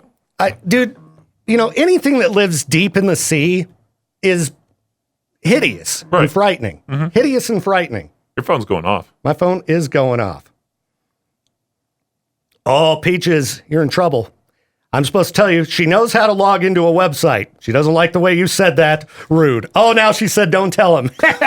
Sorry, I didn't get the final text before I said it. Don't be rude, Peaches. Don't be rude. I can be rude all I want to. I know, Peaches is always trying to be a tough guy. That's right. Always trying to be a tough guy. But who's going to be the first one there when Victor falls over? Peaches will save the day. All right, let me see if I can get back to the chat here. But by the way, Eel, I had it the first time. I went with Metallica's radio rep. Oh, I went with him. I had Eel with Metallica's radio rep. Yeah, I'm Victor Brutus. Me and Maddie actually went with him. He does sound like Mr. Burns a little bit now that I hear it. Lou sounds like Mr. Burns. But Or yeah. he's a mixture of Mr. Burns and the comic book guy together. That's exactly what Lou Burns' voice sounds like. And everyone doesn't know what Lou looks like for some reason. And How have they not seen Lou? I think it was Jill at the front desk. She's like, I expected him to be fat. Like I just What? Jill, not nice. I'm like, Lou's a pretty skinny guy. To me, he sounds exactly the way he looks. All right, Jake Martinez says, I hate those fermented bird eggs. Oh, you talking What about like is that? balut? I've never heard of this. There's a famous Filipino food called balut, and it's literally an egg that you crack open and the bird comes out of it. Oh! And Joe Coy, the comedian, has a great bit on that because it Sounds horrible. Yeah, it's Sounds disgusting. It's like one of those many disgusting foods that I don't understand why people eat. Yeah, dude, that sounds gross. Jake, I can't believe you've tried it. I hate the thought of it. Robert says, I miss K-Bear back home in Idaho Falls. Well, Robert, you're getting a show right now, and you can always stream us live. Robert, where are you at nowadays? He sent that message 7 minutes ago, so hopefully he's still around. But hope you're doing well, Robert. Let's see here. Kelly has a question about the contest. Why am I being asked to pay for activation to accept winning tickets? Because, Kelly, that is a scammer. We talked about this earlier. We would never ask you for money for a prize. That's why they're prizes. They're free. You win them. Oh, that's another thing, too, when like a fake page gets made and then like they somehow, get, quote, chosen as a winner. Then they message saying, now you got to pick me. It's like, no, it's going to be a fair contest. Yeah, we got to keep the contests fair. And it's not our fault that these scammers exist. But yes, if you get a message from, look at the page. Go to the page as well. Yeah. I mean, one listener pointed it out to me because he's the one who found out there's a fake Brendan Peach page. And he's like, oh, is this real? And then he clicked on the profile and goes, oh, no, it's 0 following, 0 followers. Yeah, 0 followers. It clearly looks fake. We would never ask you for credit card information for anything. Unless you were like, I don't know, we were selling shirts and you showed up at the front desk. Yeah. And we that sucks for Kelly. I'm glad. Ran your card. Did she fill out the form there? I really hope she did. I hope you did not fill out the form, Kelly. That was a scam. And we would never charge you for prizes that we give away. They're prizes that you win. They're free. And, Lindsay had commented back to her. Thank you, Lindsay. Dan wants to borrow the cloud, Peaches. I mean, Russell already tinkered with it to oblivion. And I hate the fact that Russell touched it so much that it got messed up. It is messed up. Yeah, I tried to smush it back together. It was perfectly fine, and then Russell the tinkerer had to touch it with his hands for some reason. I don't know. People they just break things. They tear things apart. Yeah, I don't like people touching my stuff. I don't touch other people's stuff. That's right. Let's see here. Goots Master said that his brother-in-law is in Sicarian Impulse, and yeah, that's a great band. That's a great band. Okay, I've seen those guys play a number of times. I just saw Kelly's comment. No, I didn't fill it out. Good. That's what I'm hoping for. Like nobody fill out that form. Yeah, That's do not entirely fill out fake, that please. form. You're else you got to change all your passwords and this and that. Robert's down in Phoenix. Beautiful Phoenix, Arizona. That's where my daughter lives, Robert. How's the weather down there? Yeah, what's the high for the temp today in Phoenix, Robert? I would imagine it's got to be just beautiful. Perfect day to go out for a nice stroll. All right, let's answer this caller here. Are they also on the stream too? I don't know. K-Bear, you are live on Facebook. Keep that in mind. Who's this? Jessica? Jessica, what's up? Not much. Just want to call and say hey. Hey, how's it going? It's me and Peaches hanging out. We're doing the live online and live on the radio show today. How's your morning going? It's going good. Right on. Writing insurance. You're what? Writing insurance. Oh, that sounds like a blast. That's fun. Hey, surround yourself with some good RGB lights. It might make it even better. Yeah, does your office look like our studio? Mine's gray, so not as much cool stuff in it, but it's pretty boring. Does your workplace also hang up that poster that's like that talks about team effort or things like that? No. Okay. No. Or the little kitten hanging on a little rope? That's the thing I was looking It's like, at. hang in there. Yeah, hang in there. Yeah, the little kitten on a rope. That's exactly what I was thinking. No, I need one of those, though. Everybody needs a Peach. Get one of those up in the hallway immediately around here. No, we need more guitars in this hallway. We need something cool out here. I know they took all our guitars and hung them up by the salespeople. Right, the salespeople didn't do anything for those guitars. Yeah, they didn't even know really. half the artists on there. I'm sure they think Asking Alexandria is asking a question. Exactly. We got all those guitars and we have not a single one hanging up around here. I guess I have two just sitting on the floor in my office, but They're looking at the Falling in Reverse autograph. They're going, isn't that standing up? They look awesome in my office, that's for sure. Yeah, we'll have to get some more and do some guitar giveaways. We'll be doing For some sure. guitar giveaways in the near future. So, yes. Great. Awesome. yeah. Well, we appreciate you listening and calling in, Jessica. Hope you have a great rest of the week. And hang in there. Hang in there. You guys too. Thanks. Thanks. See ya. All right. Yeah, call on in, people. 208-535-1015. Yeah, you can ask us questions on air. You can ask us questions in the Facebook group. Robert says 90 degrees right now in Phoenix, supposed to hit 115. So I'm on your page, and you're on the K-Bear page. Mm-hmm. I'm seeing Sam just go off in your comment section saying, "Good morning, Victor." On my page? On your page. I am texting you from the bathroom. I've been up since, Sean saying I've been up since 4 a.m. Sam saying GTA 5 is fun. Trevor Phillips is my alter ego. Hi, Peaches. Tell Vic he needs to visit the mink farm. Well, dang it. Why doesn't it show the comments? And then Dan saying, "Hey, my dude." So I figured I would catch you up on those comments. I don't know why we're not getting those comments in this feed on the live video. So I don't really have any idea how many people are really watching then. And we're only getting the comments, I guess, on the K-Bear page. Mm-hmm. Sorry to anybody who's watching in the group. Maybe we're not getting your questions.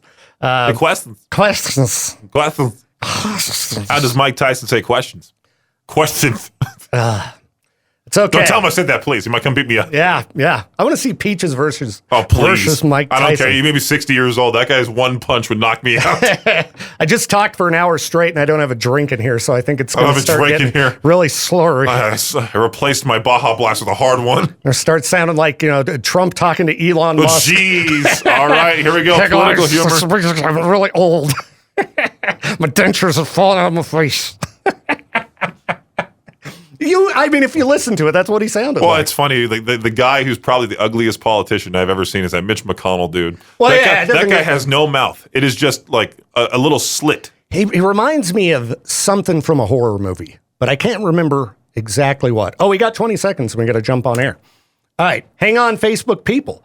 Well, today's on-demand show is actually going to be more like a normal podcast type show because everything that's going on Facebook Live, I've just been recording, and I'm going to upload that whole thing to the Victor Wilt Show podcast page everywhere podcasts are available, Spotify, Apple Podcasts, etc.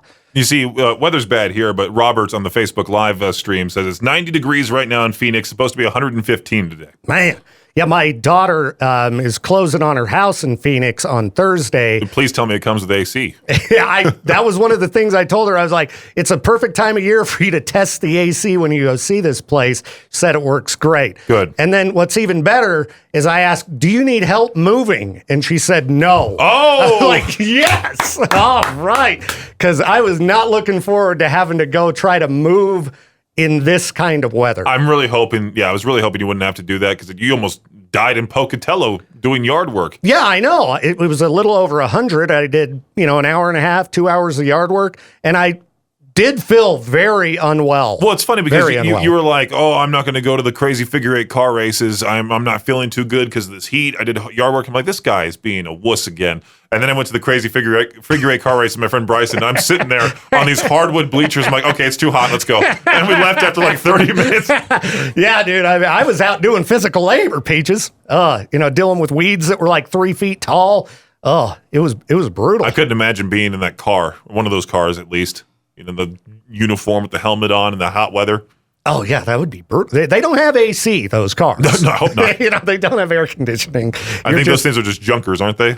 Pretty much, because they're designed to be smashed into. A figure eight race, it's an 8-shaped track, and you have to cross paths with other vehicles. And for example, if you're me and you're racing, you drive into the mud on the first turn, and then the whole race, everybody just slams into you and uses you as leverage to get around the turn.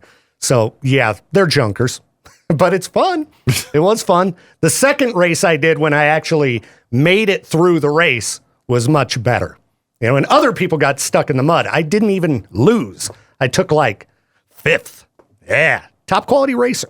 My dad used to race stock cars, Peaches. Oh. So he would have been very not so proud of me with my racing skills at the figure eight race. Would have been very disappointed. So let's see here. If you want to join us on Facebook, apologies to anybody who's viewing this in the group or on my Victor Wilt page. I don't think we're seeing your comments. I'm going to have to open them in a new window and see if there's other questions there I'm not getting answered. Because you were reading me a bunch of comments that are not in the live dashboard. The group doesn't have any video. comments, just my dad liking the video. Okay. People are way more active on the main page. Okay. Your page only had a couple comments that I already read to you. Oh, okay. Well, then I'm not going to go over there. It's fine. It's fine. But thank you to all who are participating. We appreciate your support of our live stream. All right. Anyway, we're going to play some more jams. We'll be back in a minute. Forgot we were on the air. Yeah, we were on Facebook the entire time. I'm just like, being myself the whole way through. Yeah, no. We just fire up the live mics when it is time. Oh, I should turn that off. Okay. All right. Well, it looks like everything seems to be working. All right. No messages there. And yeah. Oh, I think that it's gonna be time to get more coffee now after talking for an hour straight. So everything looked good on your end? Yes. Seems to be working. All right, so you'll be good to go for your interview later today. Let's see. What can we dig up to talk about on the show? Unless people ask us more questions online. Well, Stuart asked me Shaq versus Mike Tyson. Shaq versus Literally, Mike I'm going to Tyson. say Mike Tyson. Mike Tyson has the fighting ability. Shaq will be super slow. Mike is extremely fast. He's one of the hardest hitters ever. I was wondering if... so he's asking in a fight, not which one do you like better? Like, not even basketball either. Shaq would kill him, of course, but, Yeah. I guess we're assuming in a fist fight. Who has the better fruit gummies? Well, Shaq. I think Mike Tyson has gummies as well. Yeah, but they're Peaches. also infused with a certain thing that, They're ear gummies from what I've read online. They're shaped like ears. Yeah. Because, Mike Tyson bit Evander Holyfield's ear off.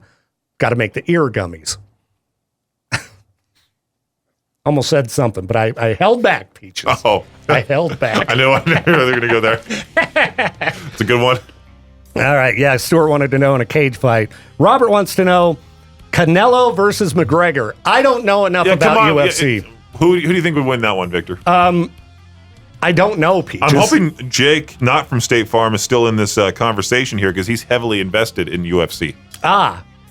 Stuart says McGregor is washed. Oh, okay. Tell him that. So, Robert, that's what Stuart says. I guess he could see Stuart's comment as well. But no, I'm saying tell McGregor that. Oh, tell McGregor that. Yeah, you're old. You're old. You're washed. You're all washed. I would love to see that encounter, Stuart and Conor McGregor. Yeah. So, Robert, I have no idea. Are you somewhat versed in the world of UFC, Peaches? Somewhat. Somewhat. I've met a couple fighters when I was at TMZ. They would just walk in and do interviews and such. John Bones Jones was pretty scary looking. Hold on, I got to correct your video here. There we go. I had you a little off center for some reason. And I suppose I could you know what? We should have you. well. We should have you in the interview in this chair here. When I talk to Casey, just sit there. Just sit there. Hi, making faces. She's all confused. All right, here I'm going to scoot myself over a little bit too. There we go. There we go. That looks a little better. I think. Heck if I know. We're tinkering, people. We're tinkering. We're having fun. All right, Robert says McGregor isn't washed, but Canelo will win. So I assume, is this a fight that's actually going to be happening then? Is that what's going on here? I don't think so. I thought Conor McGregor was retired. Robert says, I watch UFC, but I miss the old days with Anderson Silva, a.k.a. Spider-Man. Gootsmaster says, any podcast you guys like, you should check out Time Suck with Dan Cummins. I'm familiar with Time Suck. Isn't Dan Cummins from Coeur d'Alene? Isn't that where he lives? And why did it hide that comment from Gootsmaster? Yeah, I didn't see that comment. Yeah, I don't know why it hid it. I mean, Dan Cummins is not a bad word, all right? We need to check maybe Facebook flagged it as potentially risque. Our good friend Cutter posting for National Radio Day. Oh, yeah, there's Cutter from the Cutting Edge Countdown. Sunday nights, 8 to 10 p.m. Okay, podcast you like. I haven't listened to a lot of Time Suck. I've watched a little bit of it. Maddie really likes that podcast, but I do believe he's an Idaho podcaster from Coeur d'Alene. My favorites are Last Podcast on the Left. I like Knowledge Fight. That one's really good. I listen to the Midas Touch podcast. I like Hardcore History with what's his name, Dan Carlin. Mark Maron does a good podcast. I used to like Joe Rogan's podcast, but I got tired of hearing about COVID 4 years ago. So, I can't Justin just peeked in the studio and was wondering what was going on here. Everybody walked by like, what is happening with all of this light? It looks, on the videos or on the live video, it doesn't look that crazy. But if you walk by, it's very bright. I would love to see. I want to keep it on for Casey's reaction. Yeah, you can leave it all on. Okay, good. Might as well. Because most radio studios, I see a lot of radio interviews, and it seems like a lot of them, they do them like even from their office or something. They're just in this boring, bright white room. And, hey, how's it going? Well, they want to keep it monotone, so that way you are the person that the eyes naturally go to. Well, and so you could, are you going to use Zoom for this interview? Mm-hmm. Okay. We'll want to set it up. We'll want to make sure we set it up the right way. Have me help you. So you're using OBS to pump the video into Zoom. So that way it'll look the best. Just make sure it doesn't crash the computer or anything like that. Stuart says, I'm old and fat now. Where did that come from, Stuart? You know what? I agree with you, Stuart. I'm also the same way. Hey, all around. Not saying you are old and fat. I agree with you. I'm saying I am too. Oh, that's nice, Peaches. Nice of you to only throw yourself under the bus. Gootsmaster says Dan Cummins lives there right now. He's amazing. He held a couple adult summer camps. They were amazing. Stuart was out of nowhere with that comment. Yeah, Stuart was way out of nowhere with I'm old and fat it now. was because of the Mike Tyson or him versus Conor McGregor thing. Oh, okay. That's what it is. Okay. Yeah, okay. It just mean any podcasts you like? I'm old and fat. I haven't heard of the I'm Old and Fat Now podcast. Stuart, like Scared to Death, based out of North Idaho. I haven't heard of that one. I should try to connect with some of these Idaho podcasters, but podcasters are weird. They, a lot of them, they like podcasters are weird people. What's podcasters are very weird. No, because what we do is podcasting. Oh, we need to jump on air. Good thing I was helps to turn the mic on. Watching. Mic's on. Yeah. Come on. Oh, check man. 1 2. Check. We have just been talking for an hour straight on Facebook. Welcome to the radio portion of the show. Happy National Radio Day to those in the industry. That's right. So we're doing live podcasting Look on at Facebook. us, radio DJs that have been fired from iHeart in the past couple of weeks. Oh, we're geez. here in a studio. Where are you at? On the beach, huh? Peaches, that's brutal. Yeah, the terms they use for radio people who have been fired are so messed up. They say you're on the beach when you've been fired. On the beach is like, hanging out on the beach. That is not how you feel when you've been recently fired from a radio job, But like then- you're hanging out on the beach. Literally everybody who leaves radio says like, "Oh, I'm getting paid a lot more. I'm doing a whole lot better." Exactly. We just saw that with one person we know and said, yeah. "I'm getting paid significantly more, Making way more money. My mental health is way better. Yeah, exactly. It's like, okay, well, good. I'm glad. Yeah, it's not very often that I hear people go, I'm making more money and blah, blah, blah, but I wish I could be back in radio. You sort of have that, like, you want to, because we all have that side where we want people to hear us, type of thing. I've talked about it a lot. Radio DJs are all kind of needy and need attention, and they want people to listen to them. So I would imagine if I got the boot, I would continue doing a show just like we're doing on Facebook right now. I'd fire it up online, take that route. But I like doing radio, and I think that part of the reason that I like it so much is because we work where we do. And it's not like most radio places out there. Yeah. I mean, if I want to throw on like something brutal right now or get weird, okay, we're going to listen to Devin Townsend. We can do whatever we want. Right, yeah. Hey, let's drag a bunch of lights in the studio, fire up Facebook Live, talk for an hour. People are walking by going, what are they building in there? But, we're getting None paid of to them do it. have the goal to do anything like this, you know? We're just getting paid to dink around today. It's fun. Yeah. National Radio Day. This is a perfect way to celebrate National Radio Day by dinking around in the studio, doing live video on Facebook. And bragging that we're doing this. I mean, I wouldn't jump on and be like, hey, everybody who just got fired from radio, because that's kind of mean. That's really mean. Yeah. But they did. We talked about it recently. iHeart just laid down a brutal run of firings. They have to pay some debt back that's due in 2026. So of course they cut the best part of their company, which is the talent. And Well, the guys at the top are getting these $1 million bonuses, multi-million-dollar bonuses. Exactly. Yeah, they're a horrible company. I would never work for them. Unfortunately, those big time personalities, once they retire, they're going to offer those same positions to younger people, but not with that significant salary. It's probably going to be here's $50,000 a year to do the morning show in Los Angeles. Yeah, exactly. Money you can't get by on. I talked about it a while back. There was a music director position in Seattle. Yeah. One of the most expensive places to live in the country. And what was the wage on it? Was it like $45,000? Right, yeah. Something like that? Yeah. And you're not even like a music director. You're just being told what to play. And if you don't do it, magically there's the email.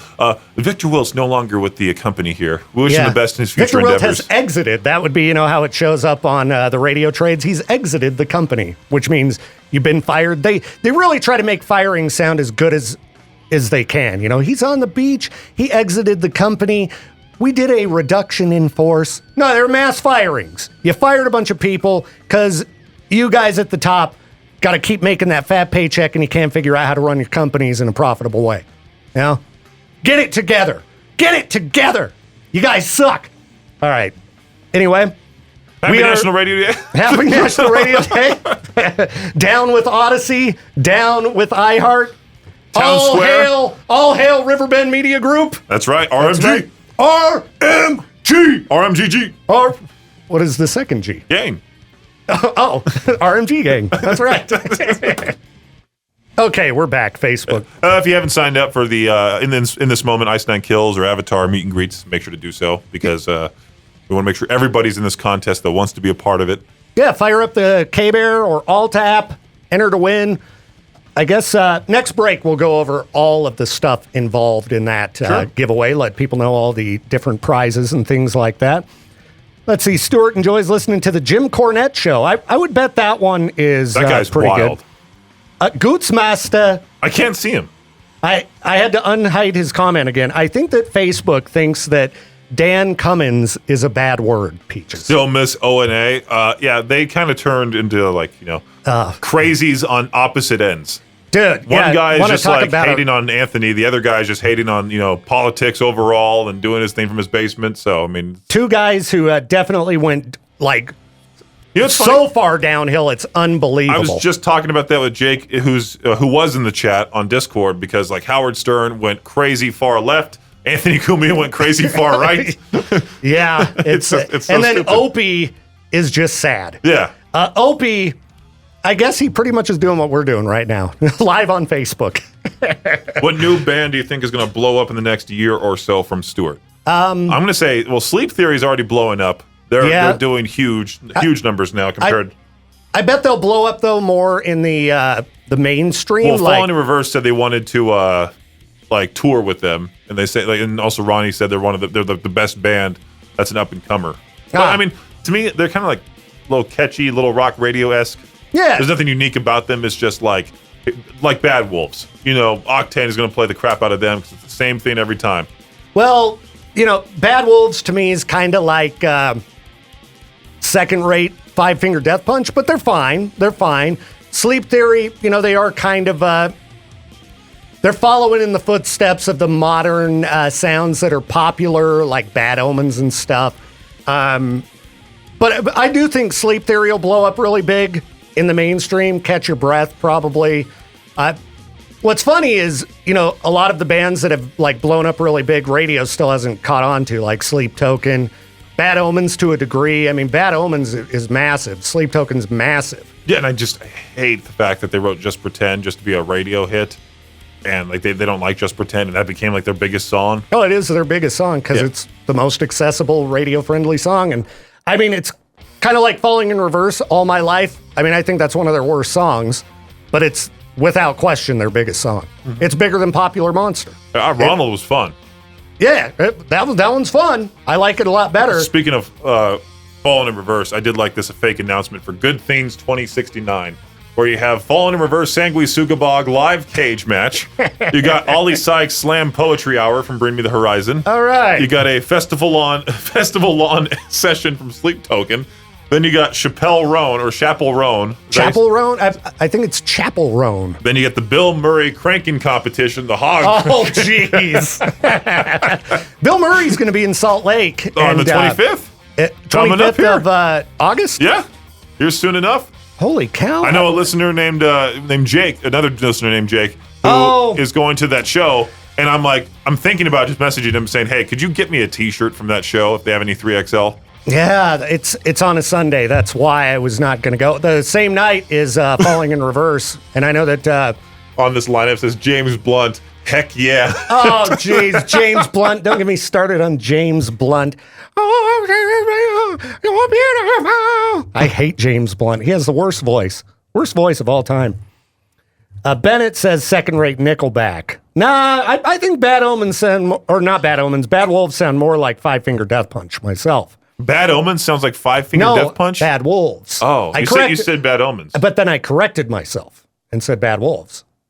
I think. No, I'm pretty sure. You said Bad Omens. Listeners, did I correct myself and say Bad Wolves? Because at first I said Bad Omens. You are correct on that. But I realized my error. Yeah. And came back. All right. Is your lady messaging you? No. She's like, I don't like this Peaches guy. He's mean to you. No, she likes you fine. Victor picks on me a lot more than I pick on him. Oh, get out of here. What are you talking about? Victor bullies me. He does? He bullies me. He does? Always picking on me. He punches me off the air. Yeah. I'll turn off the cameras in a minute and just bad Peaches.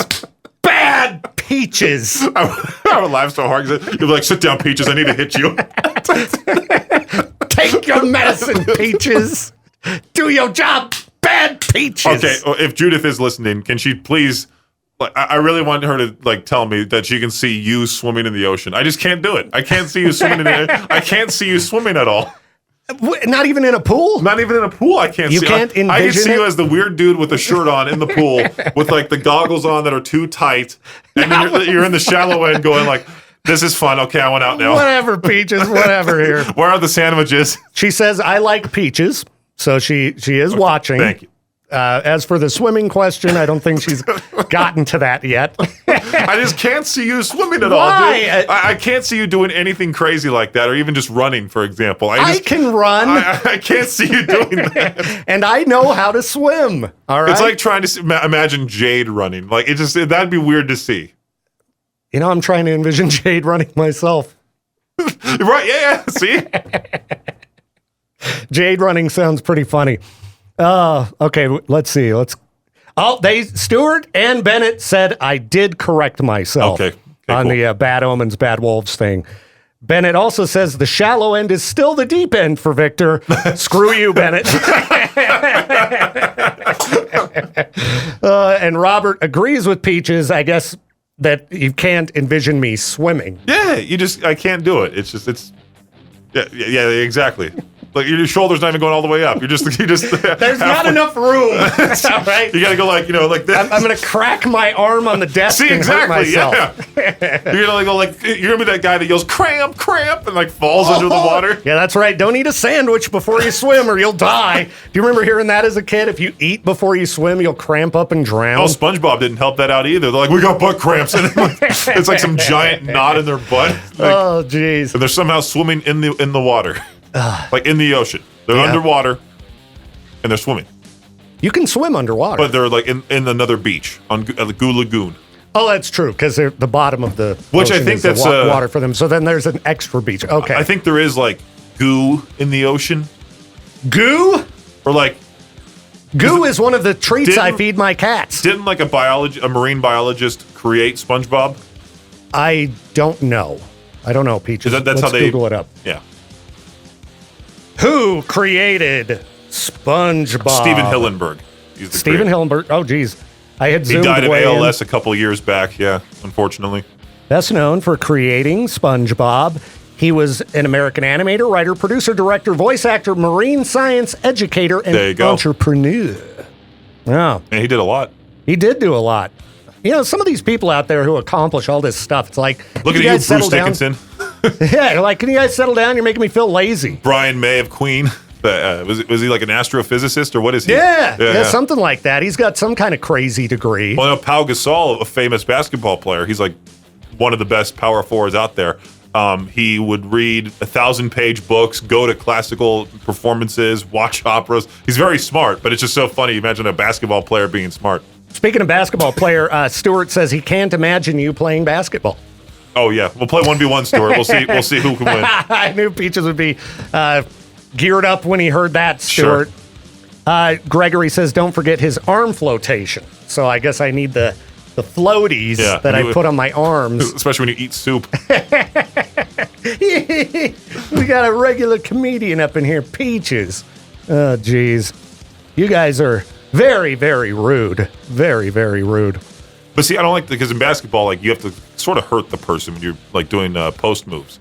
You have to hurt I don't the like person? doing that. Oh, because if I have the ball and I dribble and then I rotate, my elbow's going to be out.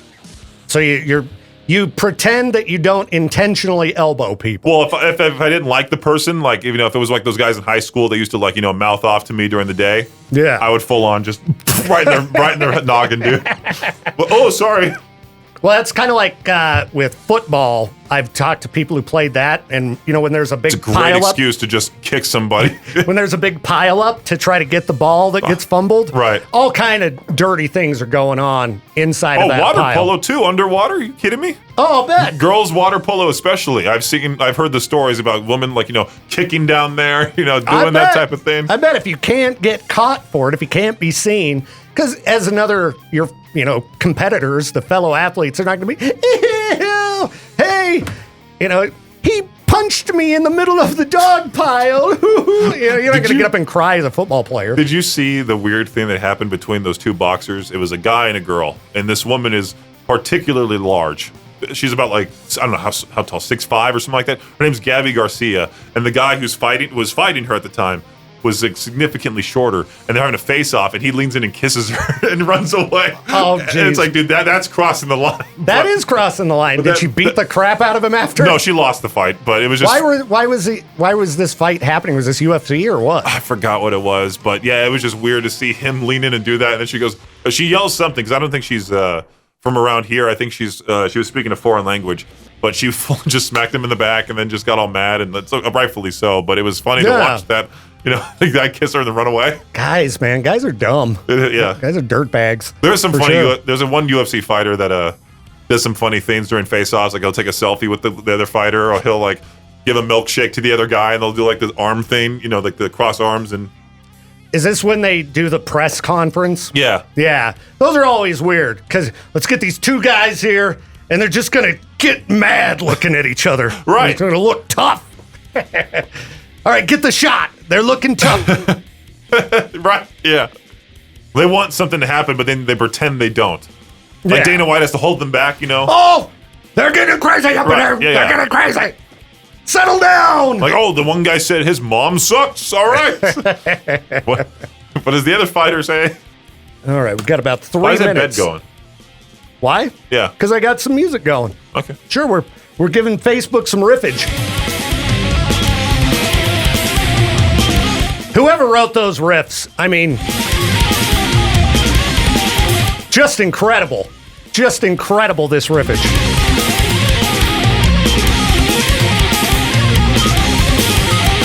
Yeah, ice hockey, that's right, Stuart, you're right. What's that? Ice hockey plays just as dirty. Ice hockey, unfortunately, that sport got killed for me because I had that friend Bobby who all of a sudden became obsessed with hockey. And his parents were Ducks fans, so magically he becomes a Ducks fan, that type of thing. Yeah. And he all of a sudden became obsessed with all the Ducks players and all that stuff. And then all of our friends, me, my dad, my friend Zach, we were all Kings fans. So for him to become a Ducks fan out of nowhere, just to sort of rival us and then talk all this crap as if he was part of the team, is very stupid. Well, I remember when the Ducks became a professional team, I thought it was weird that they were a California team. Because did you see the movie The Mighty Ducks? Yes. It's a Minnesota movie. Lakers, Minneapolis, like the Lakers, Minneapolis. Oh, yeah. They're the Lakers because of the lakes. Because of the lakes. But then they moved to Los Angeles. And there's, a few lakes. Yeah, LA River doesn't count. Yeah. It's a beautiful river, though, Peaches. It's very, very nice. I was driving around on it in GTA. Just the driving other day. around on it. You weren't swimming in it because you can't do it. No, because you can't. Does water ever heavily flow through there? Just do there have to be big storms or something? I'm sure all of a sudden, 2028 comes around. There's some nice clean water in the LA River. Wow, they cleaned up the city. Look at I wonder what it's for. The Olympics are coming to town. Who would have thought? Oh, there's a bunch of dead homeless people everywhere. Oh, jeez. Just like the River Seine, they start sending the LA athletes. I just imagine, I couldn't talk about this on the air, but I just imagine some protester in France, the Olympics are coming. I'm mad the Olympics are coming. I'm going to go take a dump in the river. So they go run to the river. Judith did say she can't imagine me swimming, but See, she also knows I don't like water. I can imagine you in the hot tub. But yeah, because I don't want to just imagine sitting. that, but I can't imagine. Come on, Peaches. You want to see me just chilling in the hot tub. I've thought about firing up Twitch from my hot tub with my cell phone, but I in the middle of winter, I don't have enough self-confidence. We had somebody call earlier who talked about an embarrassing moment where they posted a shirtless picture of themselves on Facebook, and I was like, I couldn't post a shirtless picture of myself on Facebook. Either. That's the thing too, is that's the most humbling experience, is when you think you're healthy, you think you're doing good, but then your friends are like, let's go to the beach, and then you have to take your shirt off in front of all these hot people, and you're like, what am I doing? I look like King Kong Bundy out here. All right, we got about 15 seconds till we got to jump on air. Because in California too, you see those Instagram models, they wear bikinis all day, every day, or you see dudes with that are ripped with tattoos all over them, and then you see big old fat me walking across. Let me get the ocean. All right, here we go. A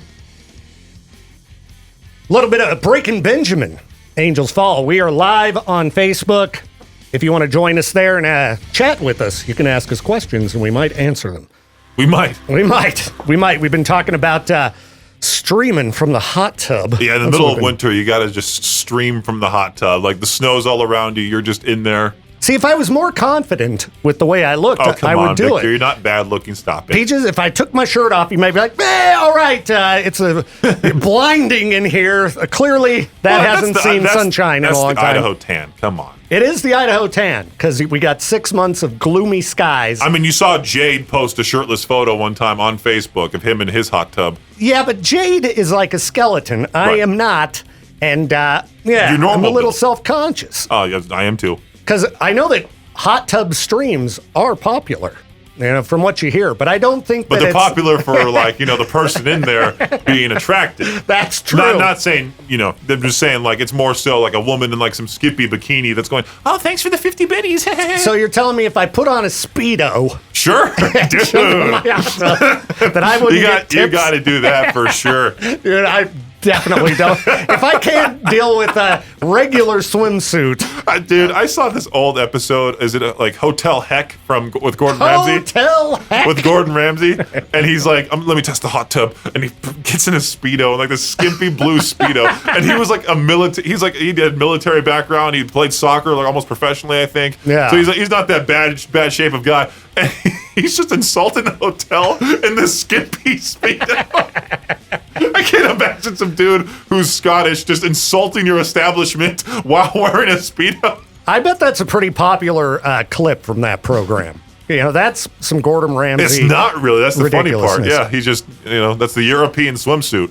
And it's funny because for, a guy who's just on his shows incredibly mean, everybody still loves Gordon Ramsay. Well, I just saw Barstool Sports posted Gordon Ramsay's a fraud. So Gordon Ramsay's a fraud. I need to find this out. I need to know what's going on. Hold on. Let's find out. What did he do? Gordon Ramsay is a fraud. Let's pull this one up here. See what we got. Newsflash. Gordon Ramsay's a fraud, a hypocritical fraud. All right. So whoever's writing at Barstool, someone named Large. That's their name, Peaches. Large. They wrote, I started doing some food content on social media in the form of local restaurant recommendations and the occasional sandwich of the month. All right. So I guess his bosses were like, we need more food reviews, blah, blah, blah, blah, blah. And then, because they're talking about how they do the pizza thing and this and that. So this guy's babbling on. I'm assuming it's nothing. I'm assuming they just wanted to use that for clickbait. Yeah, let's see. Okay, he went and tried Gordon Ramsay's fish and chips and said it was disgusting. So you go to a restaurant that has somebody's name slapped on it and you don't like the food, that makes them a fraud? So that's the thing, is that Gordon Ramsay's not back there. He has people working for him. I thought he cloned himself for every one of those restaurants. Santa's dropping gifts off. No, it's Gordon Ramsay, is not back there. He's doing TV shows. He's living his regular life. He's made it. So is this guy really thinking that Gordon Ramsay was back there and he's a lousy cook? Well, it's I think when you attach your name to something, you expect it to be this almighty food. People, hear about In-N-Out Burger from around here who've never been there. And they just they've heard people talk all this hype about it. So they go in with the highest expectations possible. And it's just fast food. It's just fast food. Yeah. It's not like you're going to, Sully's or Bacon and Blue. It's In-N-Out Burger. It's like $4. Yeah. All right. The number one combo, even though, inflation hit and all that stuff, still under $10. Yeah. It's a great value. And as far as a fast food burger goes, it's good. Yeah. It's definitely one of the best. All that stuff. Value-wise, it's probably value-wise the best. Right. For the price you pay. But yeah, it's not gourmet. It's not one of those ones like you say where it comes out on a piece of wood. And it has, God, not those places.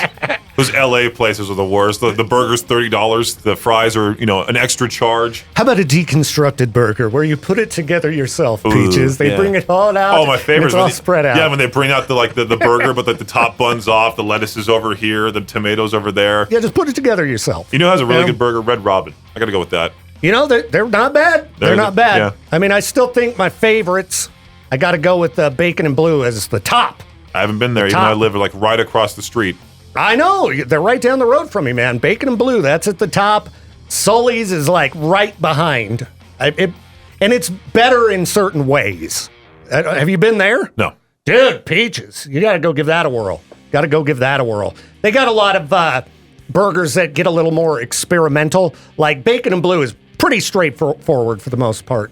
I mean, they got a bunch of different kinds, but Sully's, they get all weird with like some fancy ingredients. Oh, I want some white truffle on my burger. I don't know about that, but that's an LA way, too. It's good. It's good. And I mean, there's a lot of good burgers around, really.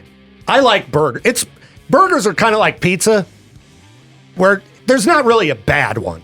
Like, you have to cook it into a blackened brick that is just rock hard to ruin a burger. Or undercooked. It has to be, if it's raw, then it's bad. But if it's cooked, I've done that before. McDonald's is fine. Burger King's fine. Like, they're all fine. But, man, I shouldn't even be talking about gourmet burgers. Because I'm trying to eat better. Well, you saw that broccoli thing I ate yesterday? The lettuce on the burger also makes or breaks the burger, too, I got to say. The lettuce? The type? The shredded lettuce is the way to go for me. Shredded, huh? Yeah. I mean, it's... If they put a big clunk of, like, iceberg lettuce in there, get that out. Well, get that out of there. If you're going to put a solid piece of lettuce, it can't be iceberg. It's got to be, like the green or red or... I don't know. The official names of lettuce, red lettuce? Yeah, that's what it's called, isn't it? Green lettuce? Red lettuce? I don't know. We need Gordon Ramsay here. Maybe a nice slice of romaine. Ooh, romaine. Ooh. Romaine. Sounds a whole lot fancier than what it actually is. Yeah. Romaine. It's good. It's good. That's my go-to salad because you can buy the 3-pack of the romaine hearts dirt cheap at Winco. So that's the route I take. Do you like tomato on your burger at all, or is it? No, actually. I like tomato, but as soon as you put pickles on that thing, get them out. Get them out. I like tomatoes on maybe like a chicken sandwich, chicken sandwich, or a turkey bacon sandwich. Lisa in the comments here on the Facebook stream, red lettuce, aka cabbage. We're not talking about cabbage. Cabbage on a burger. Well, okay, if you were to put the right kind of coleslaw on a burger, it could potentially be good. I can see that. That's what you put on a chicken sandwich when you have that nice coleslaw on there. I didn't realize. I forgot people were still chatting in the Facebook page here. We got people just hanging out. We appreciate it. We got Tony all hungry now in the comments. All right, Stuart says I should wear a mankini at the beach. What? Snakebite blue cheeseburger. Snakebite does make a good burger, for sure. Yeah, and blue cheeseburger's been my go-to for a while. We need the biggest burger elitist in the building, Katie Lee, to come in here and tell us what her favorite is again. I forgot exactly what Katie! Come here, Katie! Do you think she heard me yelling? Call in on the phone. Oh, yeah. There. That's right. We don't have to yell. We don't make her walk. She's, limping still from the accident. Oh, yeah. That extension is not valid. Oh, what? Somebody has the lines labeled wrong in here. Let's try this one. I'm sorry. That extension... Which line is the right line to Are you calling 013? Yeah, they've got 3 different numbers listed. Oh, I bet it's under Katie. I bet that's why. I forgot they changed everything around here. Yeah? Hi, Katie. You're live on air. Please keep that in mind. Well, Justin just walked in the studio, too, so he might know. All right. What's the best burger in East Idaho? Best burger? Yes. Bacon and Blue does a really good burger there, like. That's what I said. That was my number one. They have really good beef. I'm trying to think. There's another place, but I can't think of it off the top of my head. I thought you said Snakebite before. Snakebite's okay, but I definitely think Bacon and Blue is just a little bit better. I agree. The beef quality is really, really good there. Bacon and Blue is so good. Bacon and Blue is fantastic. Their Southwest burger is the best. The Southwest. See, I like the stuffed Bacon and Blue. Yeah, no, blue cheese doesn't do it for me, though. Yeah, I'm the same way. Blue cheese is gross. Yeah, no, on that one. But their fries are really, really good. Their fresh cut fries are fabulous. Now, Justin, what do you got for best burger in East Idaho? I also like Bacon and Blue a lot. I'm also a fan of the Mushroom Swiss at Blue Wave. So. Oh, Blue Wave. Blue Wave's good too. Yeah, good call. All right. Well, we just wanted some fellow radio DJ feedback, so thank you both. Yeah, food and DJs go together. That's right. That's right. Mm-hmm. All right. See y'all. Yeah, I'm looking at the comments here. Someone also did say the jalapeno burger from Blue Wave is by far the best in Idaho Falls. See, I'm not much into jalapeno on a burger, though. What are you talking about? Jalapenos? It's funny because I like jalapenos on a burger, but as soon as you put that darn pickle Ooh, Really? man, I'm See, going to be mad. I like pickle because it adds a weird sour crunch. You know, pickle can be good, but it depends on the pickles. All right, we got somebody calling. Shut up and play music. K-Bear. Hey, we're talking beef, not politics. Yeah, we're talking beef. Who's this? You just don't barrel over the top of me. That was Victor barreling over the top of you. Well, don't barrel over the top of me either. All right, who's this? It's Bryce. Hey, Bryce, what's up, man? Hey, have you guys tried Sully's downtown yet? We talked about Sully's earlier. I did rank them very highly, very highly. Like they're right up there with Bacon and Blue. The other one is Frost Top up in Ashton. Oh, see, I wouldn't have thought of that place because it's such a drive. And then you got Big Judd's. They're always good too. If you want to, get a ways out of Idaho Falls. For those in Rexburg, you got it easy with the Big Judd's right there in Archer. See, and the one in Archer is decent. The one in Ashton, I was not a big fan of. I don't know if I've tried the Big Judd's in Ashton. Isn't it in like a gas station? Yeah, it's like the back of a gas station. Yeah. I wouldn't trust that. It's like getting a haircut at Walmart. No. No, Peaches, but your hair's pretty simple to cut, man. All right, Bryce. Yeah. Sully's, like we said, that place is bomb. They're really, really good for sure. You guys need to go try the new tamale place too downtown. I've seen the articles pop up online about it. It looks phenomenal. I think I saw East Idaho News post about that. Yeah, Taylor and I went last night, and it is crazy good. All right, we man. can't forget to mention that also Bryce is a great cook too, with that smoker of his. I know. And has he brought us any smoked meats here at the studio? Hey, he will, dude. Don't tempt him. Peaches has come over. You're the one that always bails. That's true. Yeah, Victor that's is true. the bail You guy. did invite me over to hang out, and I had some kind of excuse. I know. You got to see you guys have a good day. You too, Bryce. See ya. All right. Well, let's take a quick on-air break because I'm sure the people listening to the radio are like, shut up, I'm hungry and I want to hear music. So we'll just continue talking to those of you watching us on Facebook. Okay. Jays. It's going to be a long podcast edition today. Good. For sure. All right. Stuart says sometimes dive bars have the best burgers. And, I've been to some dive bars with really good burgers. I really hate wings at venues because for the most part they're good, but then you also pay $30 like what I did with the Depot. Like I got a can of Coke that was 16 ounces, like that big. Got wings, $31. Jeez. Yeah, I don't know if I've ever bought food at a concert. Well, the stupid thing about the Depot is that there's no place to eat the wings at all. Unless you get a table, and the tables are $70. I'm eating at the counter, and the bartender comes up to me and he goes, "Excuse me, sir," and I already knew he was gonna tell me to move off the people bar. Could order drinks. So then I said, "Don't bother me." I just kept eating the wings, and then he walked away. Yeah, it's weird for a place like that to serve food. Why? Because there's nowhere to sit. Yeah, and it's overcrowded. Most concert venues, they also give you the bottle of water with no lid. For whatever reason, because they're afraid you'll chuck the cap onto the stage or something. Yeah, which you could take the bottle that's full and chuck it. If you're really going to be a piece of crap, the lid. I love this band so much, I'm going to chuck my cap at them. Yeah, I mean, I guess there have been dirt bags at shows who have thrown things at people. Looking at you, Pantera concert goer who, Did Pantera get hit by? Oh, well, that's far beyond throwing you got to think about stage. that logic. I love this concert so much, let me shoot the guitarist, that type of thing. Well, yeah, there's some psychos out there. There's video online of Nickelback getting hit by a rock on stage. Oh, yeah. I love that one. Someone threw a beer at Angus Young one time, and then Angus had him get lifted to the stage, and he pinched his nose or something like that. It was That's silly. handling it pretty well. Yeah. And then there was, that sad video when BB Rexa gets hit by a phone. Oh, it was so brutal. Yeah. So brutal. Well, Morgan Wallen got a phone tossed at him, and he picks it up and just chucks it off the stage. I guess the lady wanted a selfie on the phone or something, but Morgan just took it and just chucked it way far in the distance. Yeah, if you throw something at the stage and it's not a bra, the artist is not going to be happy about it, all right? Well, it's like Dance For Me Monkey, that type of thing, poking the artist with a stick. Yeah, it's ridiculous. So, let's see. Tony agrees a Frost Stop in Ashton's really good on burgers. He still craves those crappy ones they used to serve in high school. So, I think he's with me on there's no such thing as a bad burger. Stuart says the Mac, Mountain America Center, has really good nachos. I've never eaten food there.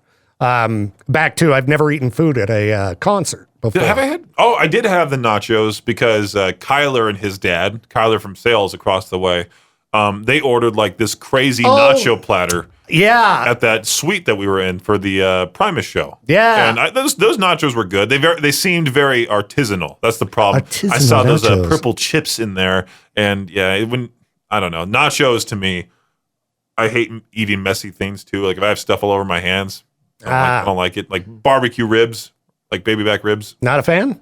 If I can only touch the bone, I'm okay. But I want loads of napkins next to me if it is messy. Yeah, I mean, a proper barbecue restaurant has a roll of paper towels on the table. Just on a roll, whole roll. Because one napkin at a barbecue restaurant, right, it's just not going to cut it. Just not going to cut it. All right. Well, Peaches, everything seemed to work pretty well. I didn't get any of those weird messages we were getting last time where it's like, oh, your bit rate's cutting out, your frame rate sucks, blah, blah, blah, blah, blah. Right, yeah. It seems to be working great. Did you see, by the way, yesterday at the Food Truck Roundup what was going on? I saw Justin posted video, and it looked like there was tons of people. There was like ISU performing or something. Yeah, ISU's cheerleaders were there, and Justin calls me. He's like, Peaches, you should have been the one going here. There's a bunch of college girls. Peaches immediately gets in his car, hits the gas. I'm on my way! Kickstart, my heart starts playing. I'm just driving on the highway. I must make it to Pokey.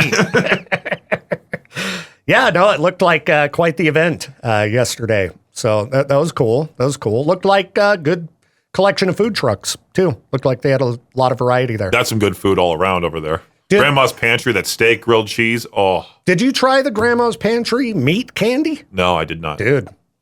The 29th. You ready for the fair thing? Oh, yeah. We got to bring Tupperware. I'm going to buy a whole bunch of Tupperware. By the way, that also reminds me, speaking of Tupperware, you never ate the peanut butter yogurt contraption in the freezer. It's still in the freezer, huh? It's still in the freezer. I meant to bring it home that day. It's days old now. Is it going to be good? It's frozen. Okay. Frozen stuff doesn't go bad. James, the listener who brought me the Tupperware, because he gave me clam chowder one time. He's like, where's my Tupperware? He's been asking for it. He's like, dude, it's been gone for 2 months. And it's just part of it here in the freezer. I'm like, well, Victor hasn't had his frozen treat yet. All right. I'm glad you reminded me. I will eat the frozen treat. But yes, fair food tasting. All right, let's brag up the things we get to do as radio DJs. Next Thursday, we get to go pass our judgment on all of the best fair food. It happens once a year, and I'm sure you've seen us post pictures from this in the past if you're a longtime listener. Yeah, we just basically go down, mow down. Oh, so much fair food that you just want to die by the end. Where are you taking a picture of me? No, I was going to the camera. Oh, okay. I was like, I'm on live. You're on live. Gotcha. So, yeah, I hope this year we get some fun new things as far as the fair food goes. Seems like a lot of times you get a lot of the same classic entries. Which are fantastic nonetheless. Which are always good, but it's always fun to try some new ones. But the one thing I hate every year, bugs attack when we're outside sitting there at those tables. The bees are there. There's always the bees. And the guy who rescues us is the guy we make fun of the most. That's the good true. morning dude. That guy killed like 20 bees last time we were out there. That's right. Shout out to Don. He did. Don had his hat ready to go. He was swatting bees left and right for us. I don't wear a hat anymore. So, and I don't like monkeying with bees. I don't want to get stung. So, shout out to the protector, the Wolfman. Yeah. The Wolfman. He's a super nice dude in real life. He is. We poke fun at people that, for the most part, we like. Well, like Shaggy, I'm not going to make fun of because he won't fight. I would love to see Shaggy just lose his mind on the air, just full on like, "Hey guys, today we're going to make fun of the guys at K-Bear." Like this total voice change. I would love to see Shaggy become unglued. He's just super nice all the time. Right. I've told him when we bumped into him, I think it was at Death Clock. I'm like, hey, I make fun of your station, but don't take it personally, Shaggy. We're cool. And he's like, yeah, I know. Yeah. It's not his fault that he's at an oldies station. He has a sweet setup in his house, though. I went over there for the WrestleMania watch party he invited me over to. Yeah? That basement's nice. Yeah? It's really cool. Whose is cooler? What? Whose is cooler? Well, I mean, you haven't invited me to the basement to watch anything, so. Well, I don't watch stuff Well, there. that's also kind of creepy too. When you say something like that, like, why don't you come down to my basement? You want to and come to my watch something with basement me? and watch something with me? Yeah, I mean, my main floor is where I watch stuff, and you've seen that setup, Right. you know. So Right. how does that compare? Who's Well, better? I mean, your setup's much better. All right, take that, Shaggy. When it comes I'm to this, brutal. when it comes to the sound bar and all that stuff, he hasn't invested in a giant, crazy sound bar like you have. All right. But my basement setup is it's pretty decent. It's like I got like a 58-inch TV. His house more modern. Oh, okay. Mine's Versus- very 70s. Yours is like walking into a time machine. That's right. You know, I'm an old soul, Peaches. I'm an old soul. That's what I got going on. These people are still talking burgers on Facebook. Yeah, burgers, great topic. Yeah, except if I read too much about burgers, then I just want to eat burgers. I remember one time I think I'm the only In-N-Out employee that was ever mean to a customer. The only Because maybe it's In-N-Out new. employees, they usually, they have to be nice. I just remember this big fat dude, big beer belly, walked in. He sat down, had he had like 2 4x4s. It was like some ridiculous amount of meat That's a patties lot and of salt meat. and everything. Yeah. And he said something to me, and I was like, "Hey, what's going on?" He's like, "That was the worst burger I've ever had." And the first thing out of my mouth was like, "Well, it looks like you've had a lot of burgers." That's all. And I just walked away. It's a fair response. Right. So you're like, well, I guess you're a good judge. Which is not mean, but it's like, it's a little aggressive. And that is kind of aggressive. I don't recall ever saying anything like that to a customer when I've worked fast Well, I was food. so over it after 3 years of just working there and such. Oh, yeah. People who work fast food, I feel bad for them. It's one of the toughest jobs. I was watching some political speeches recently, and I was amazed that a politician called fast food workers one of the hardest working people. Because it's true. You're on your feet the whole time. You might get a quick lunch break or a quick 10-minute break, but there's not like downtime at fast food. No. You go all day nonstop. I felt bad because the guy who was at Taco Bell right down the street, he was like, "Oh man, I'm so sorry, your food's coming out late." I'm like, "Dude, I'm the only one here in the drive-thru. I'm fine. Just whenever it's ready, just hand it out. Totally You're cool. fine." Yeah. No, people are terrible to fast food workers, and it is a tough job. I've worked multiple fast food places, and those jobs are exhausting. People treat you horribly, and your wages are garbage. Right. It's if you are rude to fast food workers, you're a piece of crap. At least at In-N-Out, you do get paid significantly well. They're pretty good for fast food. Like Yeah. for management, they're making double, what most people make. Yeah, didn't you say management? It's like 6 figures? Oh yeah. Yeah. If you make it to store manager, it's at least like $140K a year. Divisional Man. manager makes like close to $500,000. It's See, pretty wild, dude. That's pretty crazy. That's great. And even, you as one of the first people or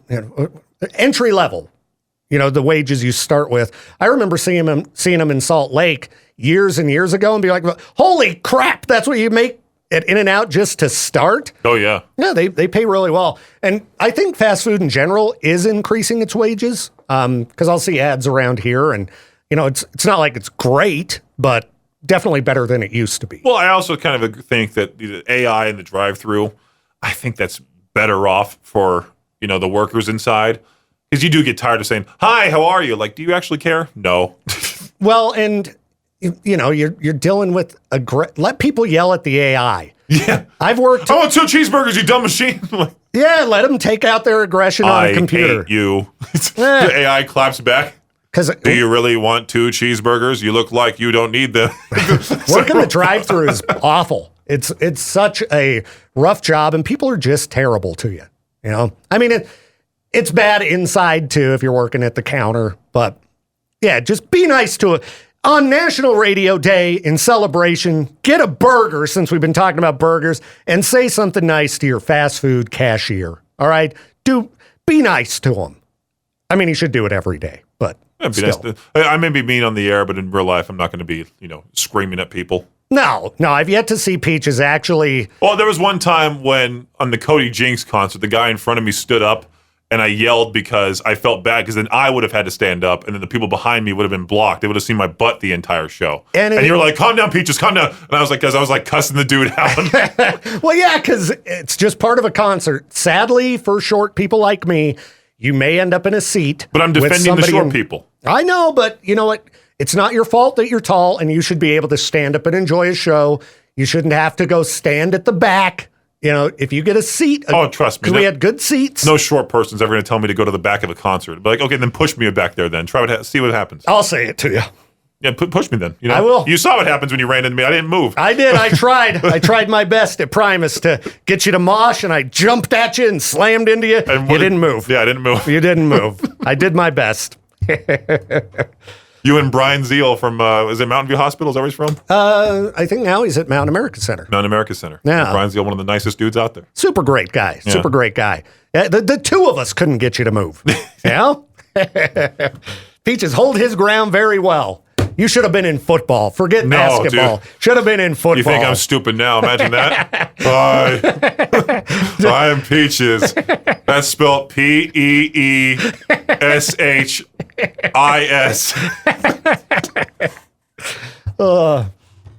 Well, really got to say thank you to everybody who hung out with us on Facebook today. Let's see, Stuart had a customer flip out on him and go, "This is why I don't shop here." Oh, good for you, Stuart. You better hit him with the good for you. And he said, "Don't shop here then." And I got a good talking to about it. It was about 20 years ago. I had a fast food manager that threw a huge plate of nachos at someone in the drive-thru. That's what you got to do. That's what you got to do. All right. I want to see fast food workers retaliate. You know, I'm sick and tired of them, getting that talking to. They said one little wrong thing to whoever invented, by the way, the customer is always right. I want to strangle them. I hate that phrase. Yeah, because the customer is definitely not always right. You see the Karens out there, they're never right. No. And I don't know why Facebook keeps hiding a lot of these comments. It hit this one from Tony. 3 people to not get rude with: your pharmacist, your tattoo artist, and the people who make your food. There is nothing even resembling profanity in there. Right. Why did it hide it? Tony also said I should ask the tall guy at the concert for uppies next time. Well, the problem is that if you do anything like that when it comes to the shows anymore, the security flashes that light at your face, which is real smart, by the way, when you have somebody on your shoulders to blind them with the flashlight. All right, we got about 10 seconds, Peaches. Jump on air. Okay. Wow. We just talked for a long time on Facebook. If you want to catch the entire babble, it'll be available on demand everywhere podcasts can be found later today. Luckily, I don't need to edit any kind of sections together or anything, Peaches, other than the beginning of the show. Just dump one big 2-hour audio chunk in. There we go. Longest podcast episode yet. And yeah, I think things worked out pretty well today. So thank you to all who helped out with testing things on Facebook.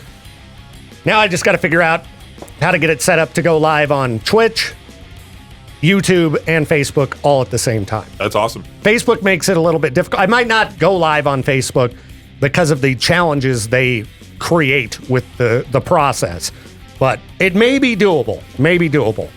So anyway, appreciate y'all for listening to the show. Peaches and I will be back for the noon hour of Madness and Mayhem powered by Jalisco's. I am now going to definitely go get some coffee. I need a drink and some caffeine. Sorry, I was looking at an important email from the one, the only Howie from...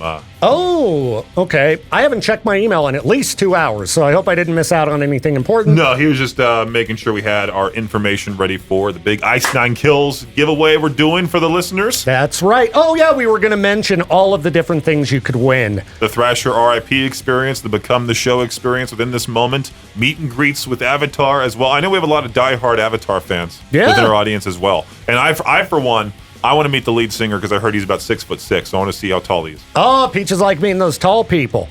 So if you want to get details on how to win meet and greets and tickets to the show, fire up the K-Bear or All Taps, click on the link for the, is it Kiss of Death tour? Kiss of Death tour. Kiss of Death tour. It says Kiss of Death on the form. I did see some people were confused as to where to go. It says Kiss of Death right there on the menu. Click on that. It takes you right to the form. And that'll give you all the details on everything in all those packages. There's lots of great prizes.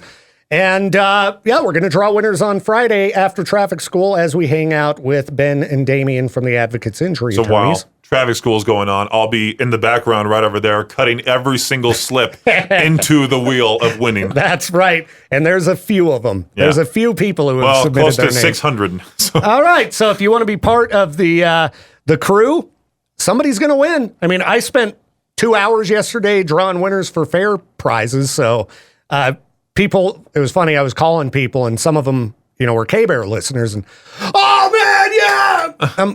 They're like, oh well, the fair tickets are cool. I thought you were calling me for Ice Nine Kills meet and greets. I'm like, no, that's the end of it's only Monday. We just started this giveaway. Isn't it funny how that happens? Like, just we got to have somebody else call because if they hear our voices, it's just going to be automatically assumed. Like, yeah, I won. I didn't think about it till I started calling people, and they're listeners from all the radio stations. But if I'd get a K-Bear or an Alt or Cannonball winner, they knew who I was, and then assumed they had some Ice Nine Kills or In This Moment or Avatar meet and greets. I'm like, no, guys, look at the contest rules. End of the week. End of the week. And don't fall prey to scammers on Facebook. Again, everybody, we will never ask you for credit card information for a free prize. We don't sell prizes to you. We give them to you for free. All right, I'm going to get out of here. Peaches. I got my meeting with Jade. Wish me luck. Oh, yeah, good luck with that. I'm going to, I guess, do some of the work I could have been normally doing by multitasking. Instead, I talked to Facebook for 2 hours. You were doing your job as social media director. That's right. That's right. Laying down some online content. Bye, everybody. Bye, Facebook. Bye, Facebook. Bye, radio people. See you later.